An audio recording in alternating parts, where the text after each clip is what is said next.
Let's see. All right, we are now on Facebook. Yeah. Yo, this is the Powerful Comicsman podcast, and this is an earlier than usual stream, and I am very honored to be graced upon this guest. Na I met him before the pandemic, di ba? Tapos I've been wanting to have him on, and now is the day na nangyari yun. Okay, so we're gonna be talking about science and a lot of other stuff, geek stuff, and more. Okay? So, mag-OBB na muna tayo, and then para we can get this party started, I am with the powerful TJ Dimacali.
Welcome to the Powerful Comicsman podcast. Okay, so like I said, this is an earlier than usual podcast stream, and I am with a friend that I met online, and then nauna pala yung ano, no. Nauna pala yung I met in a workshop yun, no. Yeah, workshop. It was a workshop before the pandemic, and I actually talked to him before about inviting him on the podcast, and life happened. Mga more than 2 years ang ninakaw sa atin ng COVID na yan and the lockdowns, but finally here he is, the powerful TJ Dimacali. All right. Hello. Thanks for having me. Yes. Okay, so yun. I met TJ in a science, and actually ano yun parang translating, translation workshop. Translation Yes. workshop of science documents, 'di ba? Parang ganun. Yes. Basically, that was an effort to translate basic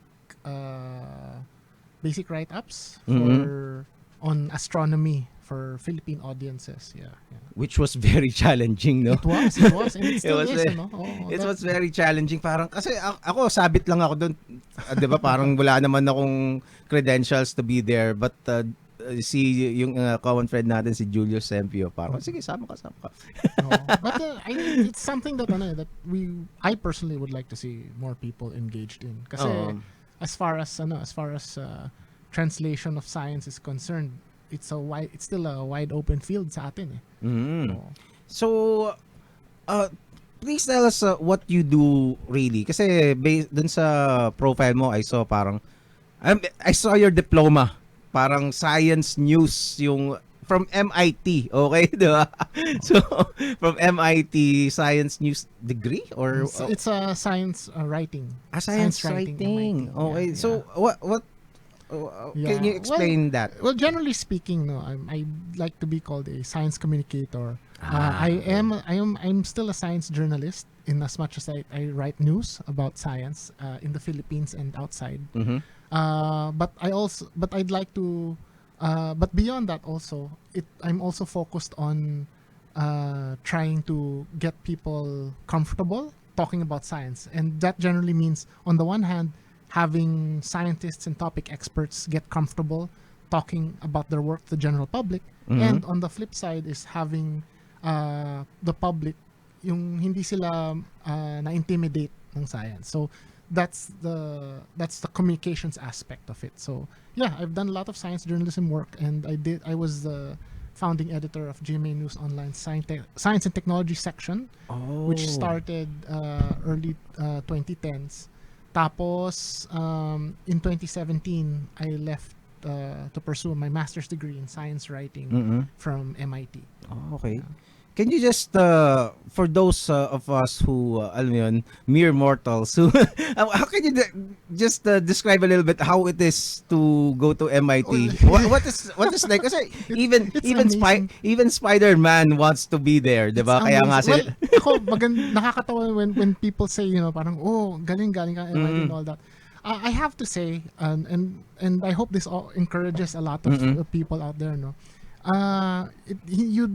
Of course, it helps if you have good credentials. It helps if you have good grades. Mm-mm. But those are not the be all and tell all Okay. of everything, no? A lot of these schools, of course, I can speak only of my own experience at MIT, but even if you ask sa ibang Ivy League schools like Harvard and whatnot, they will always tell you that the applications is a holistic process, no? So they don't just look at your grades; they also look at your essay. That's probably the most important thing. When I say personal, all of these applications have a personal essay. Diba? They'll ask you, what are you doing now? Where do you see yourself in the future? What do you want to do with your career, right? And also even extracurricular activities. What interests you? What are your passions outside of your work or outside of your school? So, for my part, sa totoo lang, and even if it shoots me in the foot, I'll be honest, no, my grades really weren't stellar, no. When usually when they say MIT, palibasa kasi it is one of the best schools out there, parang inisip na, kailangan siguro magna cum laude ka to get in, or sobrang taas nung levels mo. Ako, I wasn't any of that, to be honest. Okay. I for one, when I graduated college, I wasn't even cum laude. I didn't have any Latin honors, and all I had really was, I put my nose to the grindstone, as it were, and for many years, basta sulat lang ako ng sulat. Okay. And when I found myself doing science communication, science journalism at GMA, yun, I worked really hard on that, and that's what I put into my application. And the funny thing was, when I did apply, I really didn't think I would get in. I actually applied because I wanted to be rejected. Talaga? Oo. Kasi parang, alam mo yun, nung ina-assess ko yung chances ko, no way they're accepting me. Sabi ko, Why would you want to be rejected? parang parang alam mo yun, parang may closure. Kumbaga parang just so finality. I felt that when I received a rejection letter, that's it. Parang hindi ko na siya iisipin pa. It's a closed thing na, okay, soundly I was rejected. But another thing, before I continue on that, there's a test that, at least for graduate level, no, there's called the GRE, the graduate record exam, na parang it's not necessarily an entrance exam, but you have to submit your scores along with your application to grad school, diba? And even there, mediocre lang yung scores ko, no? Okay. They weren't the highest. So anyway, yun. So mas lalo talaga, sabi ko, pag na-apply ako dito, they won't accept me. Pero Okay. so I just sent it in, and then I remember fondly 1 a.m., which is 1 p.m. in Boston, where they're headed.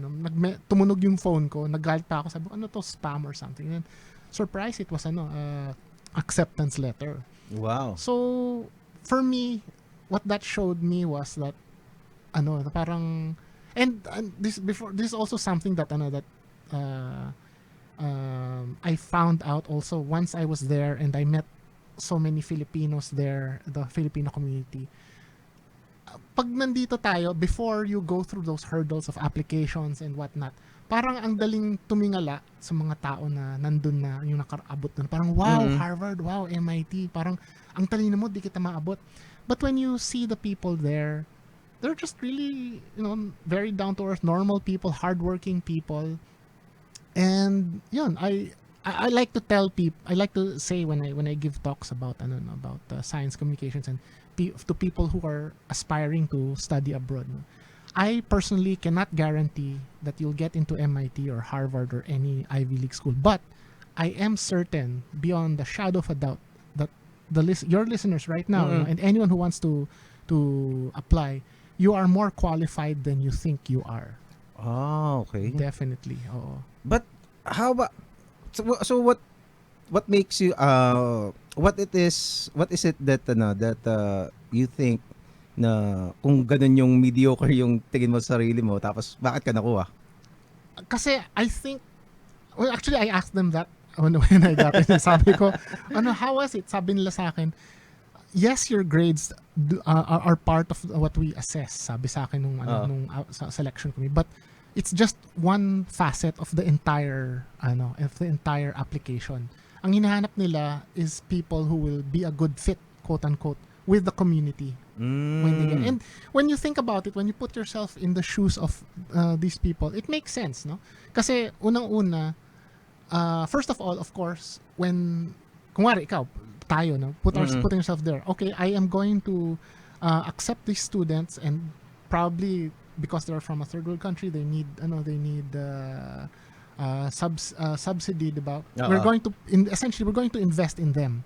So the question then becomes is, will it be a good investment? Will they be able to do good with the resources that we want to give them in terms of schooling, in terms of our funding, partially or entirely depending on how far you go with your education, diba? That, and also if we're putting them, of course, when you're accepted into any program, you're not just the only person there. Grupo kayo, diba? So will they be able to function together? Will they be able to work together?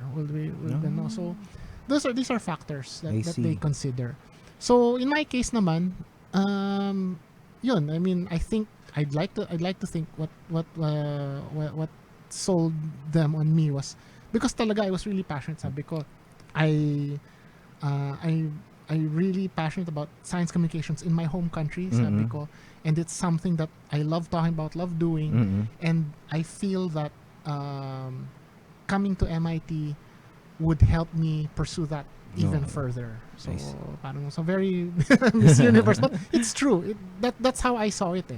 Sabi ko, and this wanting to do science communication, wanting to promote Philippine science is something that I was and still am very passionate about. So even when I applied, na alam kong at least I thought at the time na hindi ako matatanggap. Hindi yun pambobola sa akin. Sabi ko, ito talagang gusto ko eh. So, okay lang kung, that is what is in the back of my mind. Okay lang, i-reject niyo ako, but this is really what I want to do. I see. And I'm thankful to them na, that they saw the value of that at tinanggap naman nila ako. But, last question about MIT. Sure. How about the campus? Kasi parang when in pop culture parang napaka-high-tech ng MIT, 'di ba? Anong itsura? May mga ano ba doon? Parang mga tawag doon na parang si Tony Stark. I'm so glad you asked because it is really a geek haven. Like I don't know if that was also one of the reasons why they thought I'd be a good fit there. Pero sobrang nag-geek out ako doon kasi like what are the things that you can see at talaga, MIT? For one thing, ito pa lang. The mga 1 or 2 days na palang ako nandun, dumating ako, I moved into the dormitory. 1 or 2 days after, bagong-bago pa lang ako doon, I was walking down the street, tapos may nakita akong guy na naka-coat and tie siya, but his legs were mechanical. Oh. As in, and he made he was very proud of it. He was walking down the street, pero yung laylayan ng pantalon niya, naka-roll up. So you could see his legs were bionic. Both legs, ha? And then it was only later that I found out he was I forgot his first name, Dr. Herr. Hugh Hugherr. Hugh Herr. You can Google him. It turns out he is a professor of biomechanics, I think, biomechatronics at MIT. Oo.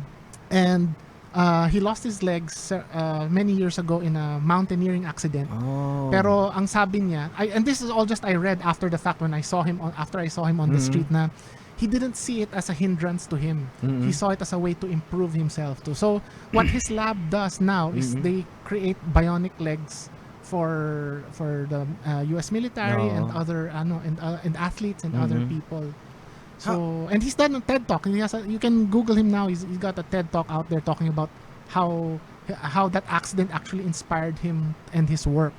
But this is just one facet. Parang napawala lang, parang naglalakad ka sa kalsada, biglang, uy, meron ganyan. Or another time, like, all of these shots of publicity photos of the campus, di ba, na this green field with a large dome, di ba? That's called Killian Court. Funny thing is, ano yun generally students don't cross it. It's just a green field na minsan tinatambayan ganyan, but most of the time when people go from class to class, indoors sila dumadaan or elsewhere ibang daanan. But anyway, sometimes you would see robots moving around, tinetesting doon. From Boston Dynamics? Yes, actually. Actually, I had the pleasure. Boston Dynamics at one point even had a symposium of sorts in the campus. A lot of the key people at Boston Dynamics were also from MIT, actually. Did you see the dog in person? Yes, I saw the dog. I have a photo of it somewhere. Really? On Facebook, how impressive is it in real life compared to... Very impressive siya kasi sobrang dynamic siya talaga. What you see in the publicity photos and publicity videos, yun. Hindi siya photoshopped, hindi siya manipulated. It's really capable of all of these movements. So sobrang galing niya. But going back to your first question, diba, what's it like studying? Yung sobrang nakakagulat, nakakatuwa na parang it's just a normal thing for them na, uy, there's a high-tech robot on the lawn moving across, ganyan. So, how about the classroom? What is your blackboard over there? Funny thing is, they're normal blackboards. Hindi naman sila high-tech. Okay. Although for policy, if you guys have watched movies that feature the campus, bawal kasing kunan yung loob ng classrooms. And I think, I'm not sure if the hallways din bawal eh. But the outside are okay, which is why when you see MIT depicted in movies and on TV, yung nakikita mo sa labas, totoo yun. But like say in, what was this movie? Lumabas ang MIT si Matt Damon, di ba? Born... No. Much earlier. Your audience would probably know this. Sorry, but anyway, when they show the interiors, when they show the hallway and the classrooms, ibang lugar yon kasi bawal picture eh. But yun, okay. A lot of the classrooms, most of the classrooms are pretty much down to earth, chalkboard, whiteboard, talaga? sliding, nothing really fancy. Really? How about the professors? Do they really parang wow, ang talino, no? Kumbaga parang sobrang nakakamangha. Well, of course, MIT being what it is, it's home to more than a dozen Nobel laureates already. As a matter of fact, while I was there, I had the pleasure of meeting yung Nobel laureate for 2018 yata, who won the joint Nobel for physics because of the gravitational waves. Okay. He's a professor there. Tapos nagkataon na kaibigan nung professor namin in writing. So she invited him one day to the class. Parang, parang, it's like meeting a rock star talaga. Very much so. And personally, on a personal note din, kahit hindi Nobel laureate, but maybe your audience members who are literature majors or readers, they would probably know Alan Lightman. Alan Lightman is a physicist at MIT. He also wrote this very, very beautiful book, Einstein's Dreams, which is basically the premise of the book is each chapter is a dream that Einstein had while in the weeks and days as he was devising the general theory of relativity. So, sobrang ganda ng pagkakasulat. As a matter of fact, that's also one of the reasons why I was in love with MIT. And I'm I will always be glad and honored that I had the pleasure to meet him and naging professor pa namin siya. Wow. Oo. But anyway, what's interesting about Alan Lightman is he is a professor there of science, technology, and society, and also of science writing. And yeah, he's just there. Of course, you have other luminaries. Noam Chomsky, for instance. I didn't have the pleasure of meeting him kasi matanda na siya, bihira na siya pumunta doon. Although I do know some younger people, some who are more fortunate. Like, I have a friend na nag-undergrad siya from Pisay. Dumiretso siya sa undergraduate sa MIT. Which is much more amazing feat, of course. Kasi, pag undergrad ka, syempre ang kalaban mo, buong mundo yung pagpasok mo doon eh. Plus, yun, it's much more stringent. Pero yun, he had the pleasure of having Noam Chomsky, I think, as a professor. And yun, nakukwent. Parang when you hear my friend talk about it, parang normal lang. Oh yeah, we talk to him and whatnot. Talaga. And, yeah, and that's what's really cool about places like this where when you meet the people, they're just really passionate about research, about their work. And hindi sila mayabang. Wala silang air of I'm smarter than you or ganyan. One of the things that is interesting there, and miski ako nahirapan ako, gumraduate na ako lahat, nahirapan pa rin ako, is wala silang deferential culture. You always, even the professors, you first name basis kayo. Alan, I mean, like, I wouldn't call him Sir Alan. I would actually at the back of my head, but we just call him, Alan. Alan has this assignment for us, or have you submitted your thing to? Parang ganun ba? Uy, Alan Chong! Alan! Kumusta na? Hindi naman. Pero ganun first name basis yung mga professor. So, well, ganun yung kultura sa US eh. Di ba? Yung American. Kahit din sa mga call center, nasabi yun eh. Di ba? Anyway, but yeah, I'll just end by saying that MIT is geek central. Sobrang fun. It even has a science fiction library. Science fiction and fantasy library that has publications as far back as the early 1900s pa. Wow. And then there are all sorts of classes that you can take. There's even a glass blowing class. There's a metalworking. Glass blowing class? Every year yung products ng class gumagawa sila ng mga glass pumpkins which they sell. And I really wanted to buy one as a souvenir pero kinabahan baka mabasag on the way home. So hindi na ako bumili. Pero ang dami lang ganun. And they're so geeky in fact that yung PE classes nila, if you take if I remember, it's 3 specific classes. If you take swimming, boating or sailing, and apat, if I remember correctly, sailing, swordsmanship or sword fighting, and archery, I think. If you take all those 4, you get a pirate certificate. Talaga?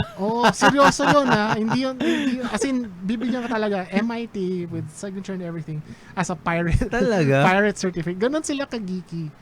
And it's so fun. It's so cool. Well, yun naman talaga eh. The most conducive to learning na situation would be parang, it's like play. Right. Kumbaga play is still the best way to learn. They have a saying, sabi nila is studying at MIT is like drinking through a fire hose, because you're exposed to all of this information, all of these classes, everything. Kung papabayaan mo sarili mo, malulunod ka, but it's there, it's a fire, parang nakatutok sa iyo yung fire hose. It's up to you how to drink that up.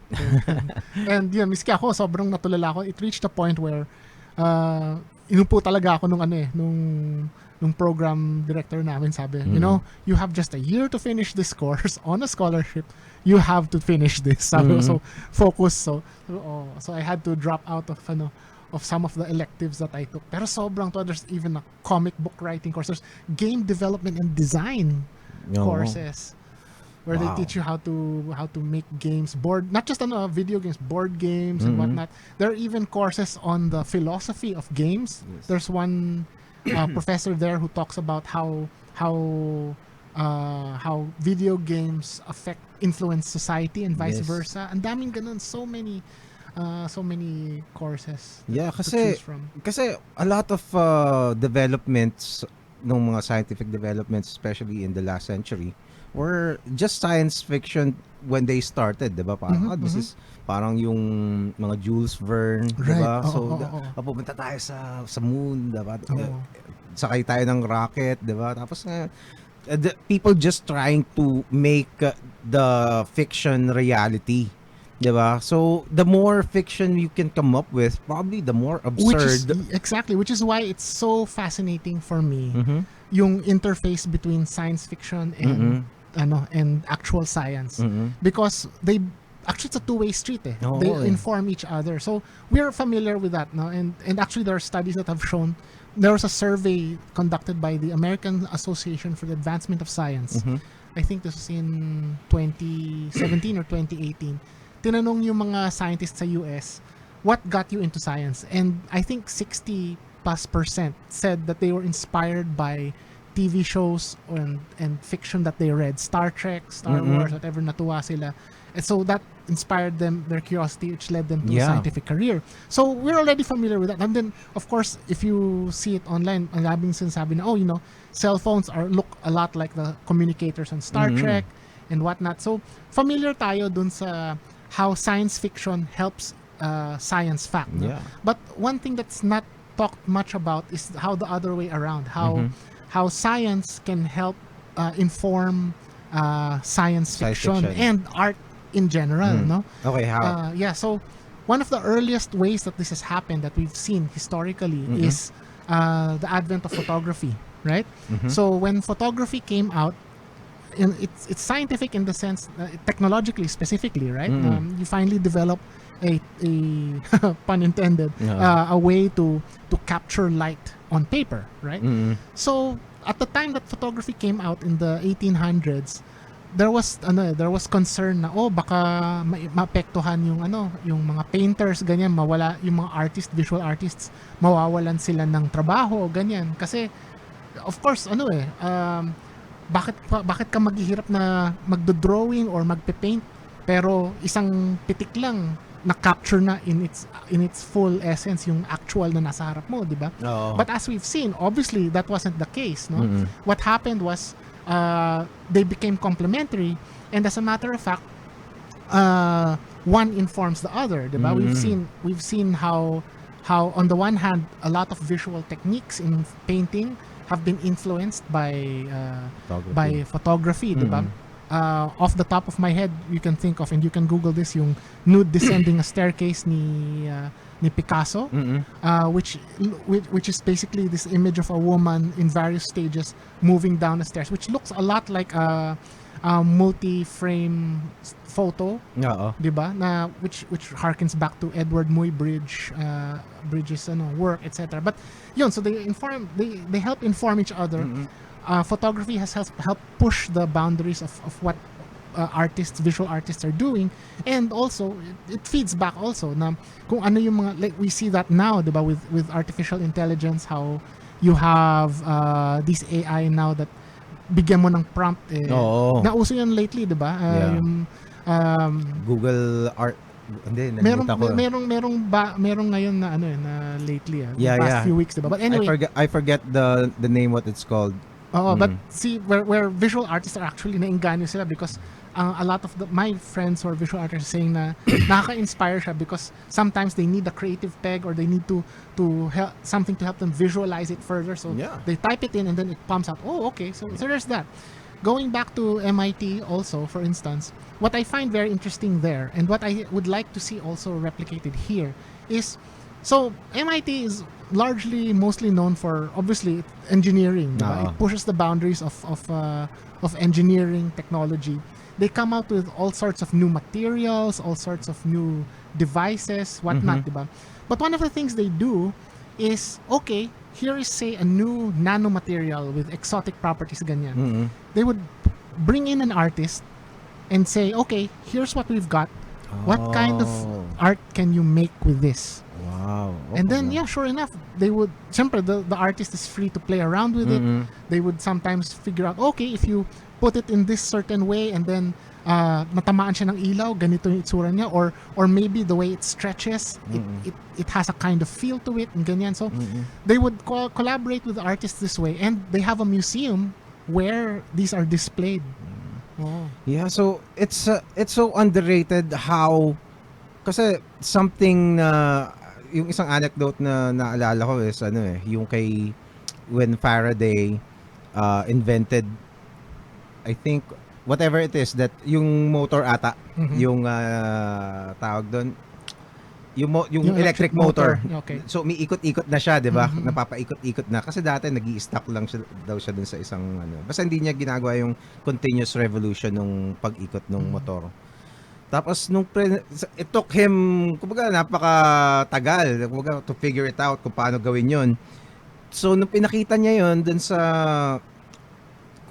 authorities, kung sino man, I forget the details. So it's to them it's just practically a toy. Ano 'yan? So ang tinanong sa kanya, so okay, so ano 'yan?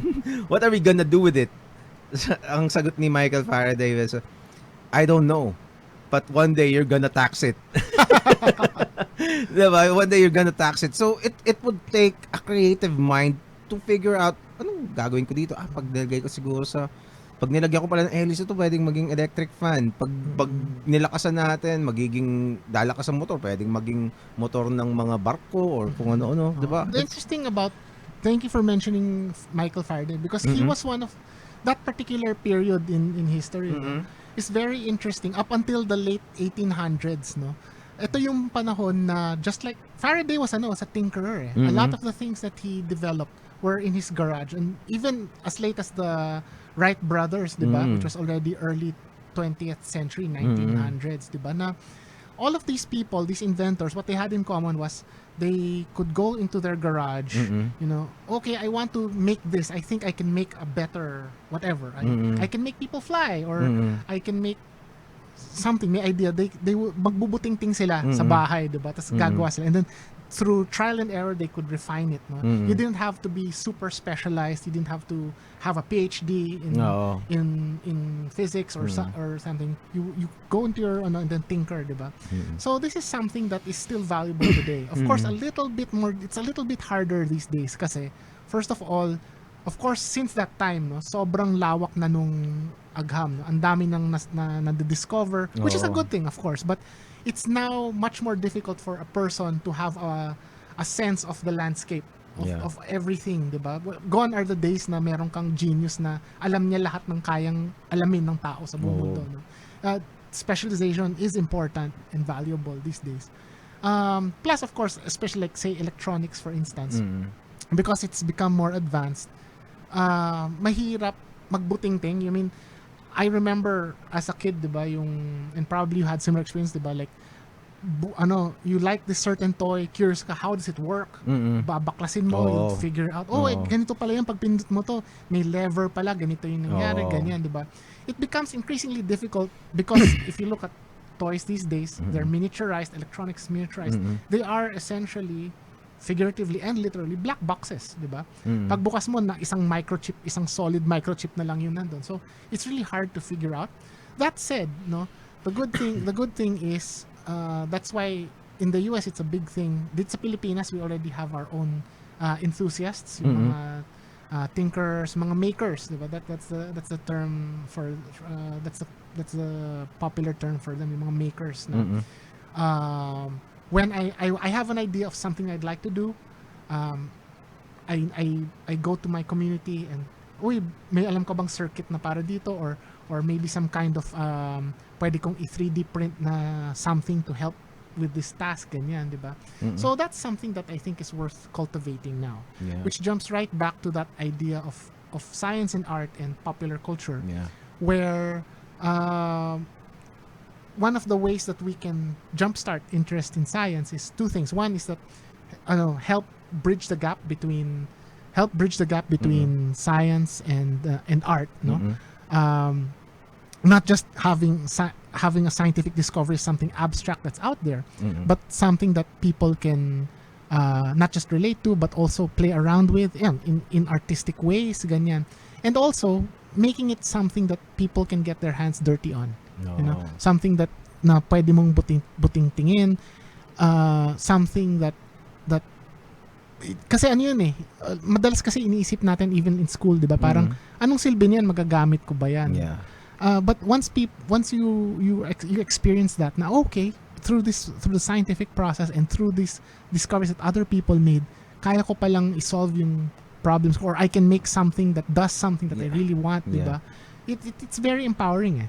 It's yung isang naisip ko diyan is um I just thought about this, no. Parang with the uh, beyond awesome technology that we have right now, kumbaga everybody essentially has access. Even young kids can figure it out as young as 2 years old, 'di ba? Nakakapag iPad din iba eh. 3 years old, 'di ba? But then again, how many of us really know how an iPad works, 'di ba? Parang okay. Do you think is it kumbaga parang we are growing every year much and much more dependent on these technology without even knowing what it actually is. Do you think it is there's a little bit of problem in that, or Well, what? yes, to a certain extent there is, ano, kasi half and half. No? On the one hand, it doesn't necessarily no, on the one hand it is a problem kasi ang tendency nun is you rely on the technology Yes. without really understanding how it works. Yes. And for most of the time, for a consumer product, that's out of sight, out of mind. Kasi pag nasira, papaayos mo, right? Or Biglang just buy a bago. new one. Biglang bago, di ba?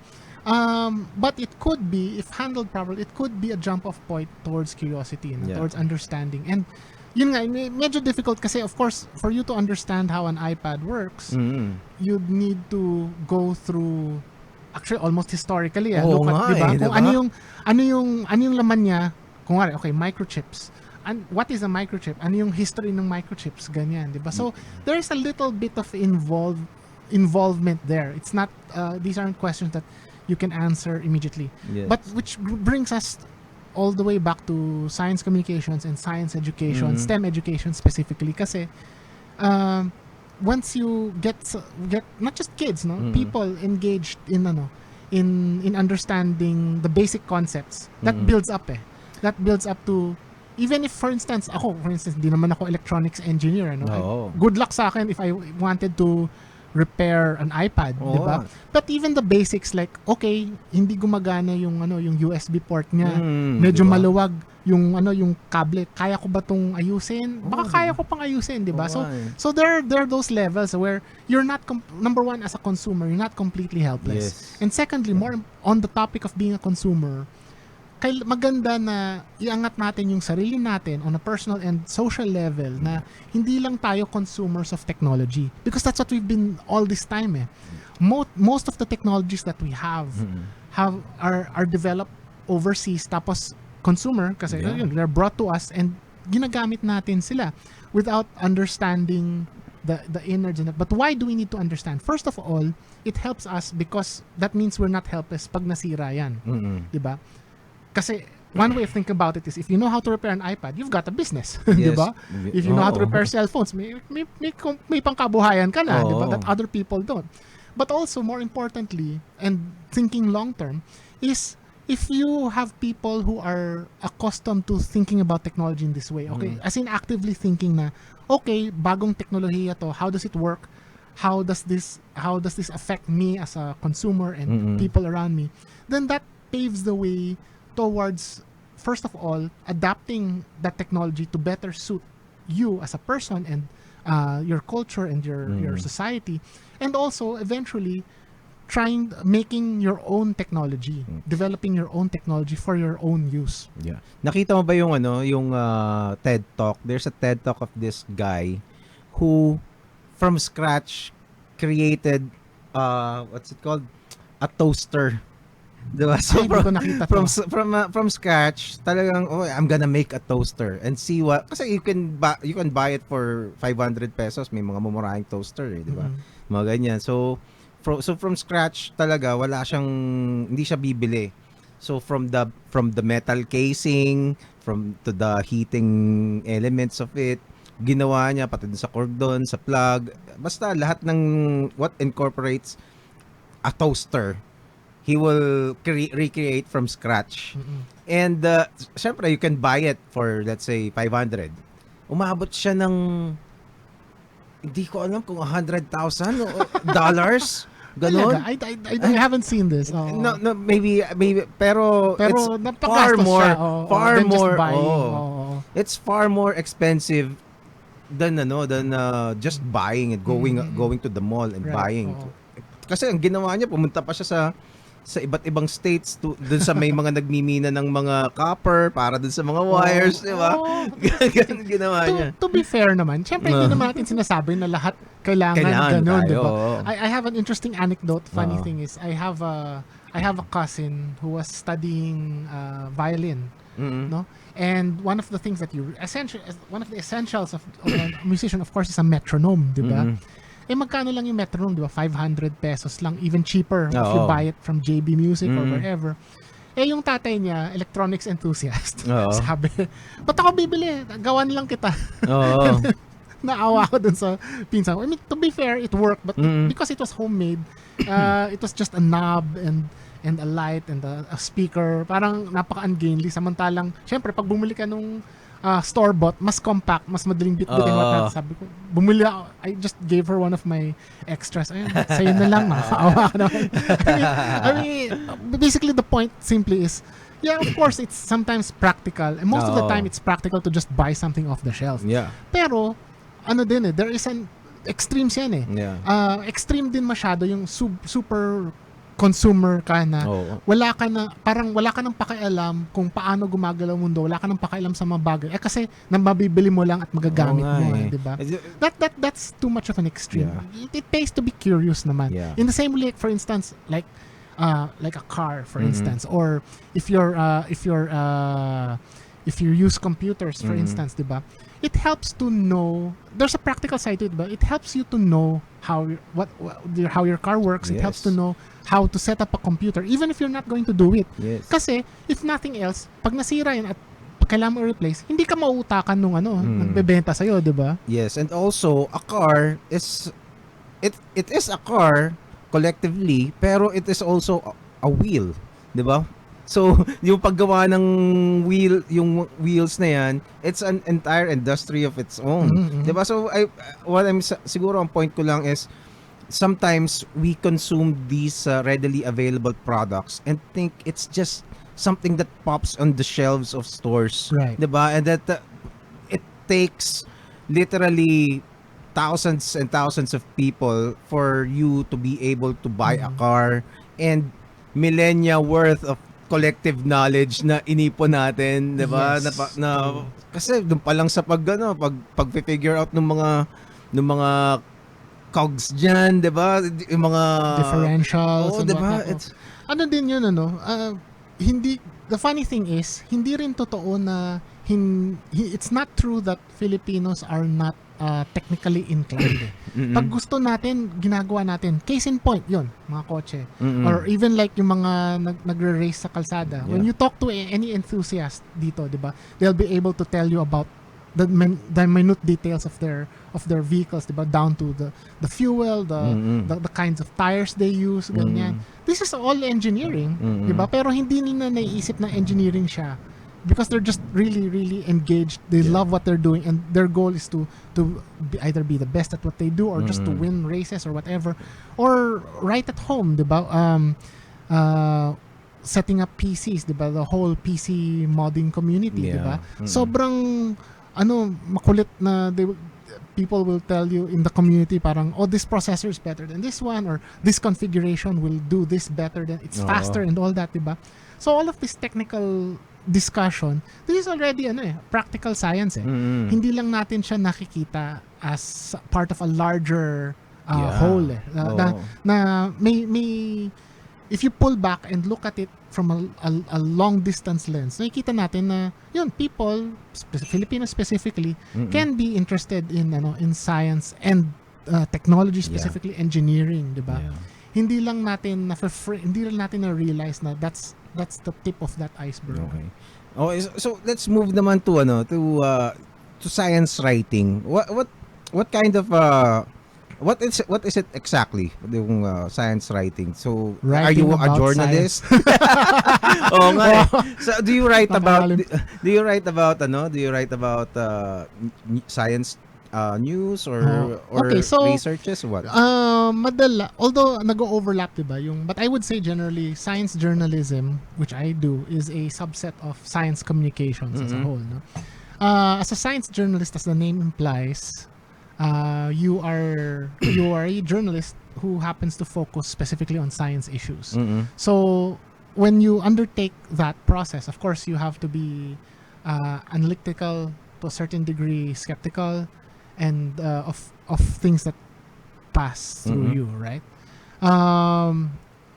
Beyond that, also communication in general. When you say science communication in general, you are it goes beyond science journalism, because you're talking about things that are already established, that are not necessarily news per se, or not even newsworthy per se, but are essential to talk about, diba? Like basic science, things like for instance, people like Neil deGrasse Tyson, sino ba tong there are lots of TikTok people incidentally who si Green, diba? See, when they talk about issues, sometimes of course they talk about issues that are in the news, like say COVID for instance, but generally they will talk about basic science concepts. So this is the larger part of it, yung science communications, na bringing these concepts which to a lot of people might seem complicated or intimidating, and making them interesting and engaging to a popular audience of people who are not necessarily scientists. Mas madaling maintindihan, kumbaga. At saka, science communications is, I think, a very good meeting ground, no? Between the scientists, the topic experts per se, and the general public. Kasi, what I find very uplifting, is that there are lots of people who are fascinated by science, but they don't see themselves as scientists, but they still want to be engaged somehow.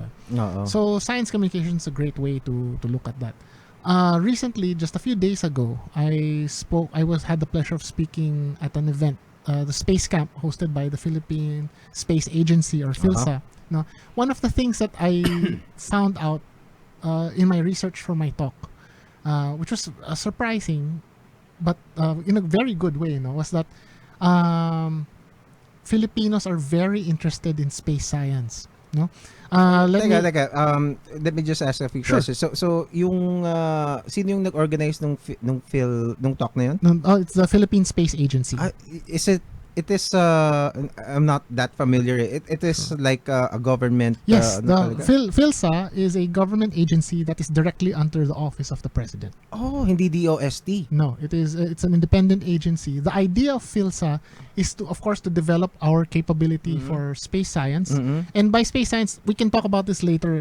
So commission siya, basic or not really? It's agency. Agency, okay. So parang di ba sa US gumawa sila ng hindi. It is the equivalent of NASA. It is the Philippine it is no less than the Philippine equivalent of NASA. That said, and we can talk about this later, no? It doesn't necessarily mean that we're bringing people to space. Not yet. We need to develop satellites, and that's important, especially in the Philippine context, kasi dahil sa lahat ng because it's an archipelago, ang daming bagyong dumarating, and of course climate change, whatnot. Right now, all of the data that we get is from satellites that are owned by other countries. So even if some of that data is free or merong some kind of X deal or whatnot, mas mainam na meron tayong sariling satellites, because these are international satellites. Hati-hati kayo sa ibang bansa eh. So if someone else is using the data or some such, you won't be able to look at your at the Philippines, right? So imagine if we develop a satellite that is geosynchronous, kunwari 24/7 na nakatutok sa Pilipinas. Wala ba? Kala ko yung lagi kong sinasabi yung ginagamit ni Julius Sempio para mamboso eh. Sabi ko kasi mamboboso ang professional mamboboso. Grabe. But these are satellites. The satellites that we get information from, they circle the Earth on periodic orbits, which means there are times of the day na hindi mo kita ang Pilipinas. Akala ko siya Anong tawag doon? Geosynchronous. Yung, Hindi. Okay. Tapos ang mahal pala nung 'di ba? Nung pag binibili mo kada Right. image from Although there are some naman like the US satellites na are free for use by the public. But still, these are nakikiangkas ka eh. It would be nice if we had developed our own. Yeah. Oo. Of course, it's always better. Plus the fact that the Philippines, because of our location, is one of the best places to launch rockets into space. Bakit? Yun yung hindi natin. Kasi, ano yun eh, you can use of course they always use rockets to push it into space, diba? But the closer to the equator you are, mas magagamit mo yung ikot ng mundo para ihagis yung rocket. So relatively the less fuel is needed. Plus it's also important na yung paghahagisan mo ng rocket as it goes up into orbit, if something goes wrong, of course it has to ideally hindi ideal, talagang kailangan na hindi siya babagsak sa lugar na may tao. So ang hinahanap lagi is a place that is surrounded to the east by water. That's why I look at the launch once sa Cape Canaveral, ganyan sa Florida, 'di ba, sa US, 'di ba? These are all on the east coast. Precisely because pag lumipad yung shuttle or yung rocket, kung may mangyari, or even when, like say, the rocket boosters ng shuttle, pag nalaglag, they fall into the ocean. Walang matatamaan. At saka nearest sa equator yung Pilipinas. Yung Florida, Canaveral, yes, diba? relative to them. Diba? But the ideally, the close talagang nasa equator ka. And the Philippines is one of the few places where those two criteria are met. So Malapit ka sa equator, tapos ang kaharap mo, dagat. So, gibain na yung Balesin. Diba? Balesin, nandun yun eh. Sakto pa lang diba? I had the pleasure also of talking recently to Dr. Rohel Sese, who was one of the architects of the Philippine Space Program. Yeah. And a desired guest, I may add. So, Dr. Sese, let's make the episode happen. Doc Sese, sige. But yun, so I had the pleasure of talking to him recently, and sabi ko, parang, kasi he's also the one who explained to me why the Philippines is such an ideal place. Sabi ko, pero hindi ba mahal mag-set up ng launch facility? Sabi niya, hindi. Sabi niya, kasi it's just like an airport. You build an airport, and the planes will come. You don't build the planes. Diba? Sabi ko, oo nga, no? That makes sense. And then he showed me places around the world. He pointed in particular to New Zealand. New Zealand launch facility na based on the photos, napakaliit lang na bagay. Parang siyang school campus lang. Probably, of course, I just saw photos. Pero ang liit lang nung launch facility. And it was just a launch pad and some roads leading to housing facility, to warehouse or whatnot. But anyway, ang punto nga niya was it's cheap to build a launch facility. Tapos yung rockets mo, sabi niya, ibang bansa yung magpo-provide. Ang mahalaga sa kanila is finding, kasi other countries have already designed and built advanced rockets.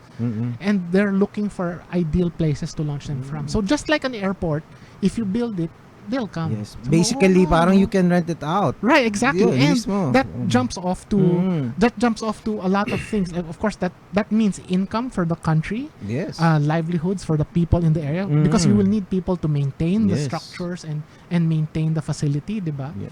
So it's a win-win for everyone, If we have our own facility, that would make it cheaper for us to build, to design and launch our own satellites. Posibleng pagkakitaan pa ng gobyerno.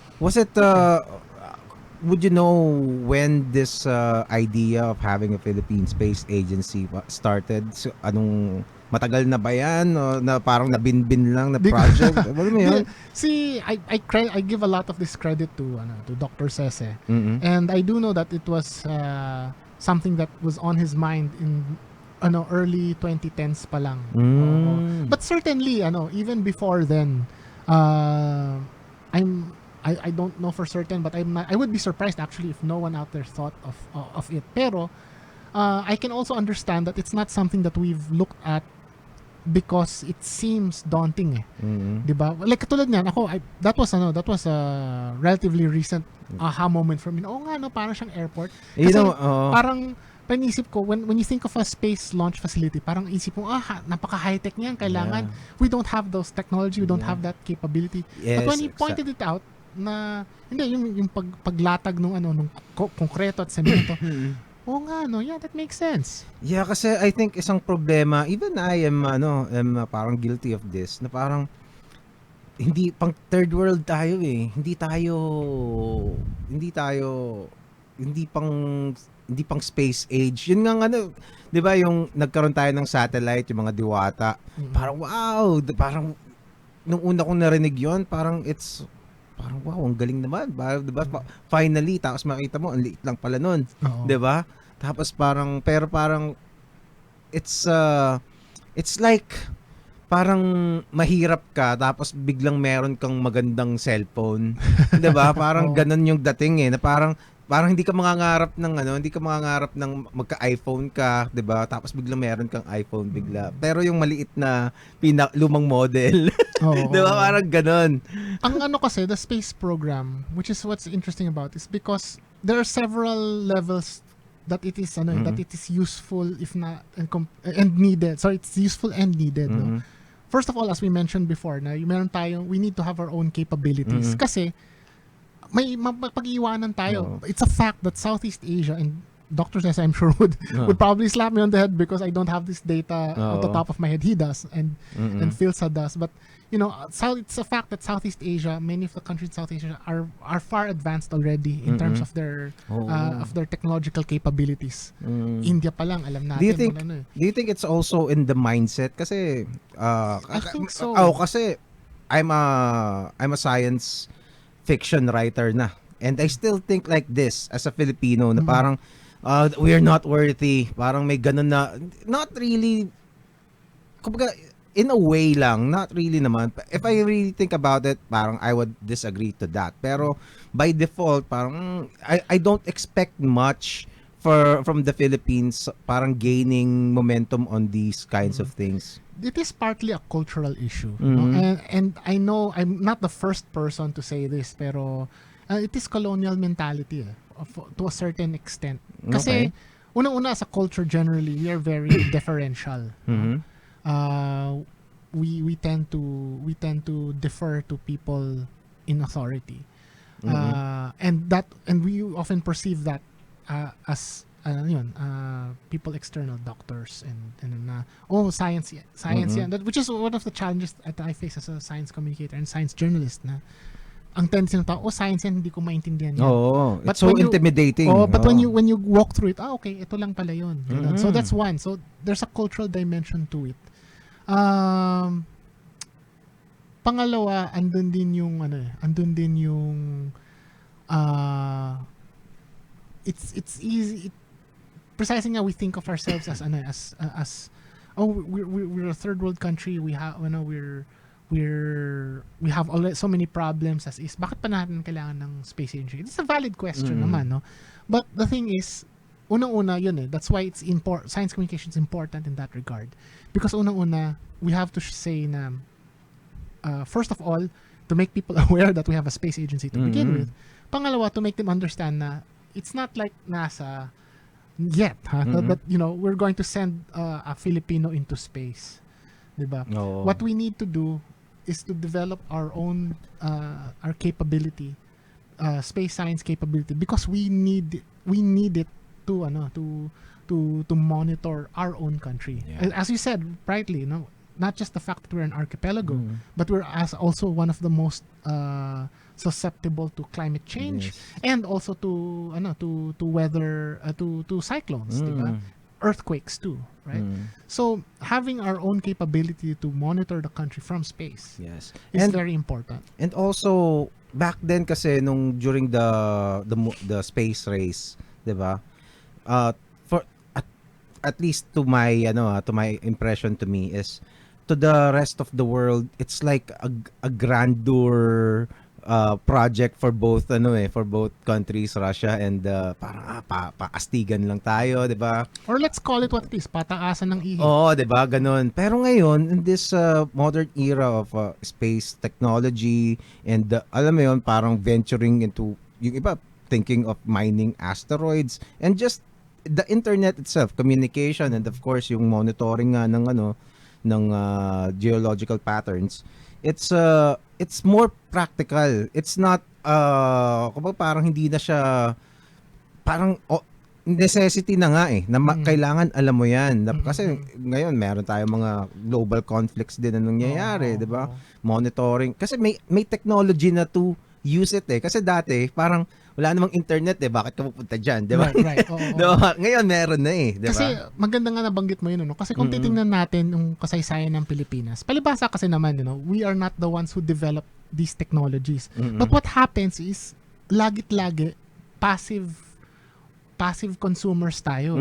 It's happened when cell phones arrived on the scene, 'di ba? Even the internet, 'di ba? Nakikiangkas lang tayo kahit sa art 'di ba? K-pop, 'di ba? Ngayon lang tayo mahabol sa K-pop, tagal ng usog, hindi kayo, 'di ba? By the way, of course, I'm not saying that it's all bad. Pero ganun lang ba tayo na tanggap lang tayo ng tanggap, 'di ba? Space, whether we like it or not, is something that all countries will eventually look to, di ba? And I'm not talking about going to Mars, although eventually it's going to happen. Think about it like 100 years from now, 200. I wrote a sci-fi story about this once before. Eventually, pag na-colonize yung Mars, it will need people there. It will need staff to take care of it. Ano yan? Pilipino na naman. Tayo na naman yung mga janitor doon. Tayo na naman yung mga doktor doon. Diba? Nurse. Which again, nurses, diba? Hindi doctor, nurse. Which is again not necessarily bad. But the point simply is that lagi pag merong life-changing or world-changing technologies, we tend to adapt it passively. Tapos biglang hahabol tayo, diba? Just be followers. Parang kahit nga sa Amerika, may kilala ka bang billionaire na Pilipino doon? I don't know. Parang wala 'di ba? Kasi kung may billionaire na Pilipino, malamang nabalitaan na natin 'Di ba? Yeah. The first Filipino billionaire in the United States. So, yun nga, parang maganda na we should prepare ourselves, It's a very practical thing. So, the Philippine Space Agency, the Philippine Space Program is just one facet of that entire initiative sana, which going back to my own work, science communicator and a science journalist, which I'm trying to help in my own small way to bridge that gap. Hopefully, the idea is if people are aware of scientific advances, not just basta-basta na yun, but some ones that are relevant to the Philippines and scientific advances, especially that are made by Filipinos, diba? Sana yun mas maging prepared tayo as science and technology moves forward. Hindi tayo passive consumer. Plus, I have to say, tayo as a people, we are so hungry for Pinoy pride. Validation. Validation, 'di ba? Kung ano-ano na lang kung ano nung hinahabol nating world record na paramihan ng nilutong bangus sa kalsada, 'di ba? O paramihan ng tumalon sa isang lugar, yung mga ganon, 'di ba? But here is something that we can really, 'di ba? But here is something that we can really be proud of. Yeah. We have Filipinos who are working, have their heads down quietly in universities around the world, doing great research, pero hindi natin nababalitaan. Even in our own country, isipin mo dito pa lang, lahat ng universities natin, ilan yung mga graduates ng sciences, yung mga engineering, bawat isang yan, meron silang ginagawang thesis, 'di ba? But we don't promote them, we don't make them ibang bansa yung nakikinabang, diba? Ibang bansa tayo na nakikinabang, and even just the production of the thesis itself, Yeah. Hindi nababalita, hindi nabibigyan ng halaga. Yeah, because there might be who knows how many brilliant breakthroughs that Filipinos local kasi hindi nababalita. Exactly. Which brings us also right back to that whole discussion on science journalism, science communication. One of the things that I noticed specifically at MIT, because I was there, but also all the other universities in the States, not just the Ivy Leagues, malaki yung investment nila in communications offices. They have their own communications offices. Na pag merong thesis or whatever na lumabas, pag merong ibang lumabas, ano sila, they will promote it. Case in point that I remember particularly, for instance, I forgot what university this was, but they did a brain operation on a person because they needed to isolate a part of his brain that had tremors. So he happened to be a violinist. So the best way to isolate the parts of his brain na nagkakaproblema was they operated on him while he was awake and playing the violin. So while he was playing the violin, parang unti-unti lang, ito, nararamdaman mo to, okay ba? Hindi. So, and then, pag merong part na problematic, of course, parang mahirapan siyang tumugtog or whatever. So, they were able to isolate it and then do the operation. It was successful na they were able to install electrodes so that pag meron siyang battery-operated thing na once he turns it on, tumitigil yung tremors niya. Hindi na siya nanginginig, so he's able to play violin. I remember now, this was at Johns Hopkins University. But, so it's an amazing thing, right? But look at how they treated it. It was an operation done by an in-house surgeon, but they did a video, they produced a video, they uploaded it to their website, they did a press release for it. So, madaling ma-pick up ng news media. Nabalitaan, miski ako from way across the world, nabalitaan ko siya because they had a good science communications outfit. At MIT alone, you have, aside from the press releases that each of their universities has, each of their schools has, they have MIT News, which is a weekly thing na naglalabas sila ng mga balita tungkol sa mga latest researches nila. They even have monitors in the hallways that display the latest press releases from them. So napakalaki ng investment nila in public relations. At kaya nalalaman ng buong mundo na may nangyayari. Yeah. They even go so far as, not just MIT, of course, all of these universities, if they have something groundbreaking, as in plakado, parang all-star event dito sa Pilipinas. Maglalabas yan ng announcement, may teaser, tapos date nung unveiling.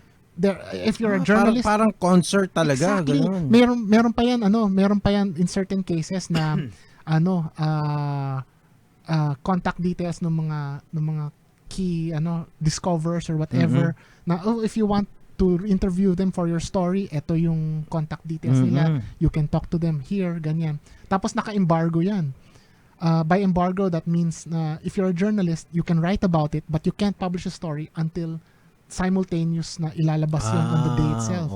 So it's very rockstar, very, very rockstar. But we don't have that here in the Philippines. Not yet, at least. Partly because hindi na pangangalagahan, and partly also because, funding being what it is. Yeah. You would, between promoting it, you would often use, you need it to do your research, diba? But that is where, and I'm glad that I'm not alone anymore. There are lots of science communicators coming out now, younger ones, and studying abroad also. Na hopefully ma-develop natin to. Now we need our universities, we need our campuses to invest in science communications. Yeah. Para malaman ng publiko yung nangyari. At least the latest that I've heard na development ng Filipino inventors, very impressive young lady. Yung nag-invento nung parang aircon na sa Bicol. Meron siya air disc ata yung tawag niya. The air disc. So I think high school student siya, and then she di ko alam kung thesis yon or what, pero di ko alam kung meron silang laboratory sa school. Paano niya nagawa yun sa... I honestly, I heard about it, I read about it, but I haven't delved too much into it. But the technique, compression of air via mechanical means, isn't really new. So from what I know, it's been done elsewhere. And of course ibang usapan din if it is scalable, no?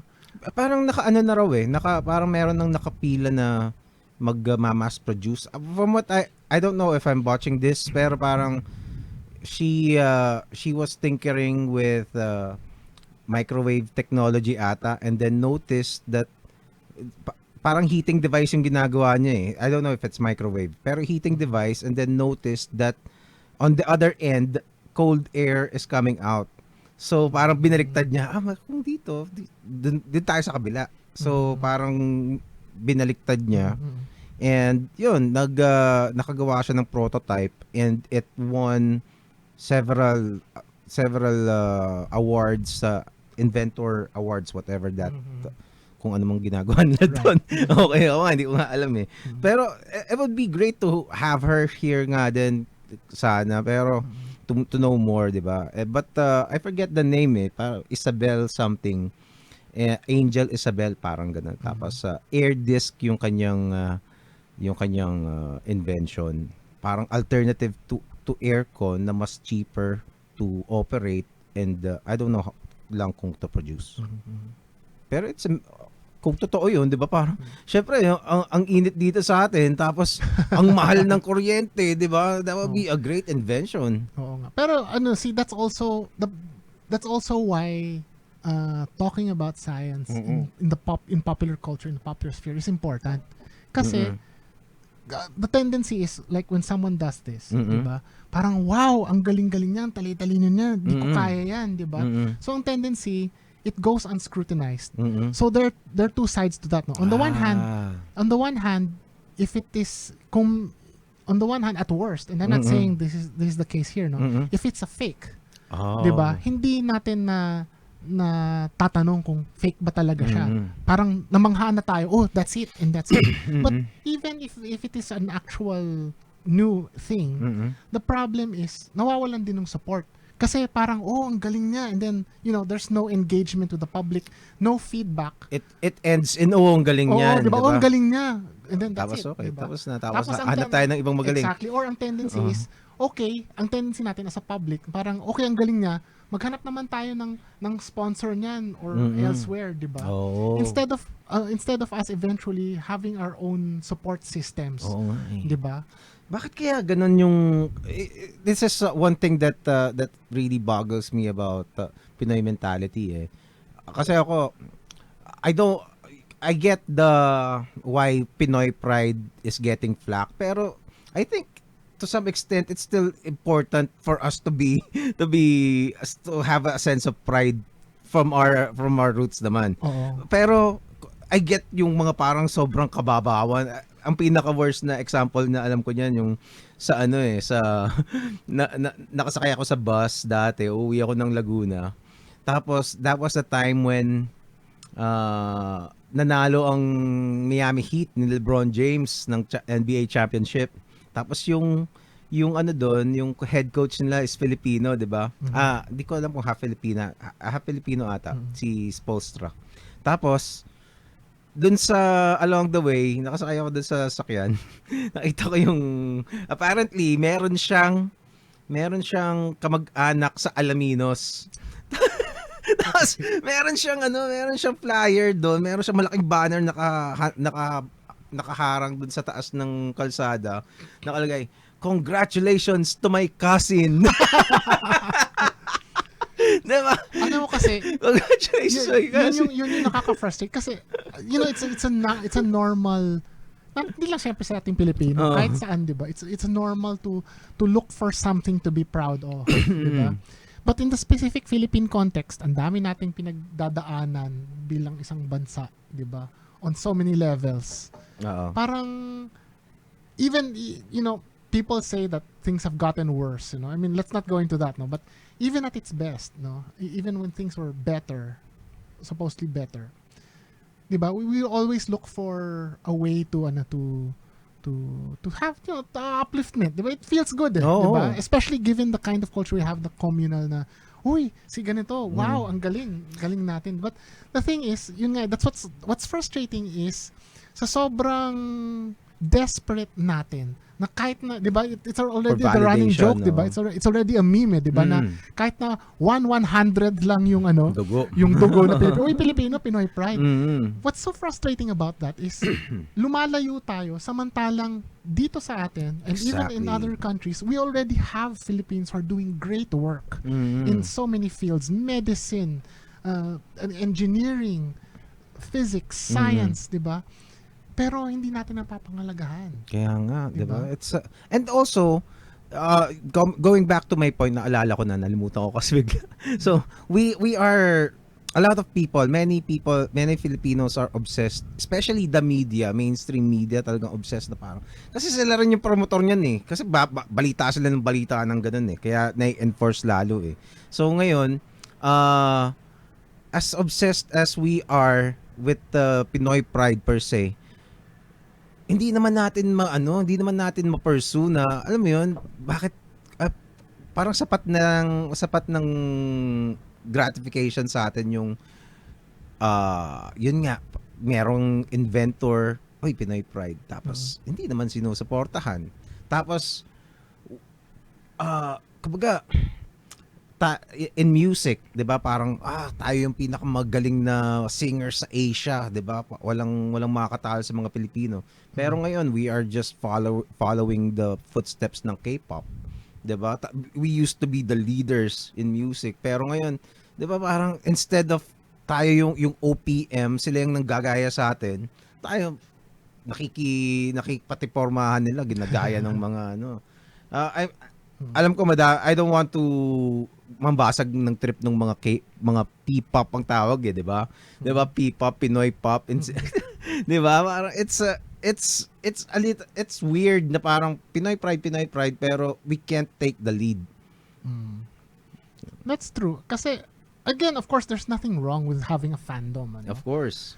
Pero hanggang dun na lang ba tayo? Kaya diba? nga. Yun yung laging ano. And this of course extends beyond just science. Even you're a science fictionist as well. Even when we write our own fiction or create our own modern mythologies, as it were, diba? We have so much to pull from. Yeah. Diba? And I'm glad to see that at some Gen Z, a lot of Gen Z din, in small pockets of small pocket communities, they're very engaged in talking about, say, Philippine culture, pre-colonial culture, in Philippine history. So there is that, yung this, at least there's that, these efforts to retrace our roots, to make something that is uniquely ours, diba? But yeah, we need more of that, in the arts it's happening, pero yun, more to the point of my own personal advocacy and my own work, diba? This is practically low-hanging fruit. Yung what's happening in the science community in the Philippines and abroad. Filipinos are doing so much work in the sciences. I know it sounds very probably you could say idealistic, but it's true, Science is the story of humanity. It's the collective repository of human knowledge, and all of us are a part of that. And it would be nice to remember and to always keep in mind that Filipinos are a part of that story, and that we are also contributing. We are writing our own part of that story. Yeah, it's you said parang collection of stories ang history doon, yung science. Diba? Oo nga, no? I've never put it that way before. Parang at the back of, let's say, the laws of physics, may storya yan ng kung pa. Alam mo yun? What are the things that amazed me before, and I think it was one of the things that led me to the path that I am now, is we tend to think, siguro because of how subjects are taught in school, diba? That science is separate from history, is separate from other subjects, diba? But when you take a step back, you realize that science is the story of humanity, that it is shaped by cultural factors, and society itself is shaped by science. Yes. One of the examples that I like bringing up, for instance, is For instance, like the idea of the number zero, Mhm. di ba?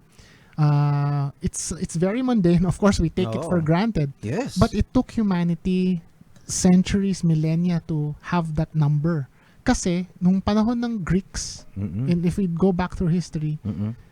they could not, because of their worldview and because of their philosophies and perspectives, Mm-mm. hindi nila ma-imagine na merong number na wala. Mm-mm. Diba? If some of your audience went through the history of philosophy, diba, yung the idea of atoms, the dyads, Yeah. and all that, diba, na parang sa kanila imposibleng merong number na wala. Mm-mm. But it's interesting that the concept of zero, although it was there, but it's not something that they really focused hard on. Mm-mm. That it came into use in the East, in India, Mm-mm. precisely because their own philosophy naman talks about nirvana, Mm-mm. of nothingness. Mm-mm. So it enabled them to embrace the idea more fully, Mm-mm. and eventually, kaya nga ang gamit natin yan is the diba, the Arabic numerals, because the Arabs got it through way of India, Mm-mm. diba, yung the including the number zero. But the point, what profoundly affected me was Mm-mm. how something as abstract as math, zero, Mm-mm. science is actually it's actually informed by history. Yes. Or another thing, diba, like in school, lagi tayong mx plus y squared equals, diba, na we're taught quadratic equations, how to Yes. solve them, but It's just symbols. Symbols, Sometimes, di ba? oh. Parang, okay. pero pag nalaman mo pala na ang pinanggalingan nun was nung panahon nung Egypt, lagi silang inaanod ng Nile. Mm-mm. So lagi they needed to reclaim land. Mm-mm. So they needed to devise a system to measure off plots of land. Mm. Kaya quadratic kasi in squares and in Mm-mm. rectangles. So that is how they were able to reclaim land. So it had a very practical purpose back in the day. Tapos Oh. later on lang naging abstract. So like, that makes so much sense. Mm-mm. 'Di ba? So doon ako natuwa na parang meron palang not just may practical use itong mga abstract na to, but they actually stem from problems that our ancestors had long ago. Yes. Kasi nga, di ba, parang, how does it go? Parang, necessity is the mother of, di ba? Invention. Of all inventions, di ba? Oo. So, yeah, they have an existing problem that they needed to solve. Mm-mm. And then, probably, hindi pa nga nila sinulat yan dati, no? Parang, ganito yan. May nag-explain lang doon na siya yung nakakaintindi. Tapos, hindi, basta pumunta ka doon. Bakit? Basta! Doon ka, hawakan mo yung lubid. Tapos, tumayo ka dyan. Diba? Tapos, hindi niya naiintindihan pa malamang. Well, maybe they did. Diba? I don't know. Kasi, yung Egyptians were one of the first civilizations who invented writing, di ba?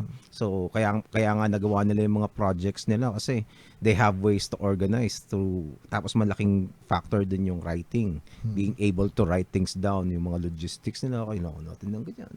Di ba? To plot siguro dinrawing din nila yung mga pyramid nila, di ba?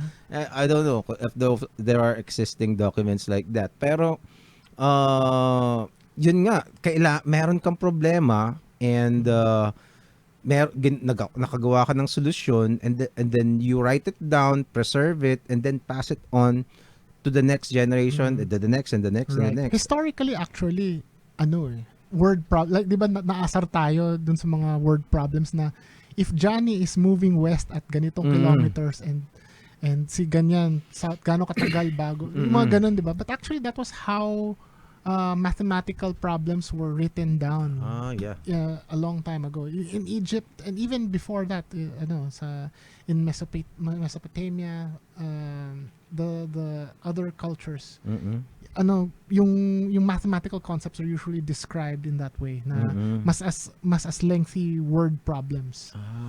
So yeah, it's only relatively recently na naging mas formal, na symbolic, at saka naging symbols na kasi. Because because of course it's more to the point, it's more practical. Yes. Pero it's also very intimidating, 'di ba? Parang wow. Pag hindi mo alam yung mga equations ng yung mga talagang ano yun, life equation, di ba? Di, meron pa, yung mga string theory na hindi mo alam kung anong ibig sabihin ng mga ibang symbols doon, di ba? Nakalagay doon sa basta kung ano-anong mga equations na mga na figure out ng mga super matatalino. And they are just hindi lang math yun eh. Parang there's a lot of philosophy and what else na involved in creating, kasi sometimes yung mga conundrums na sinosolve ng mathematics are parang theoretical lang eh. Like let's say yung sa mga black holes before. Hindi naman nila alam na may black holes eh kasi hindi nga nila nakikita 'yan eh.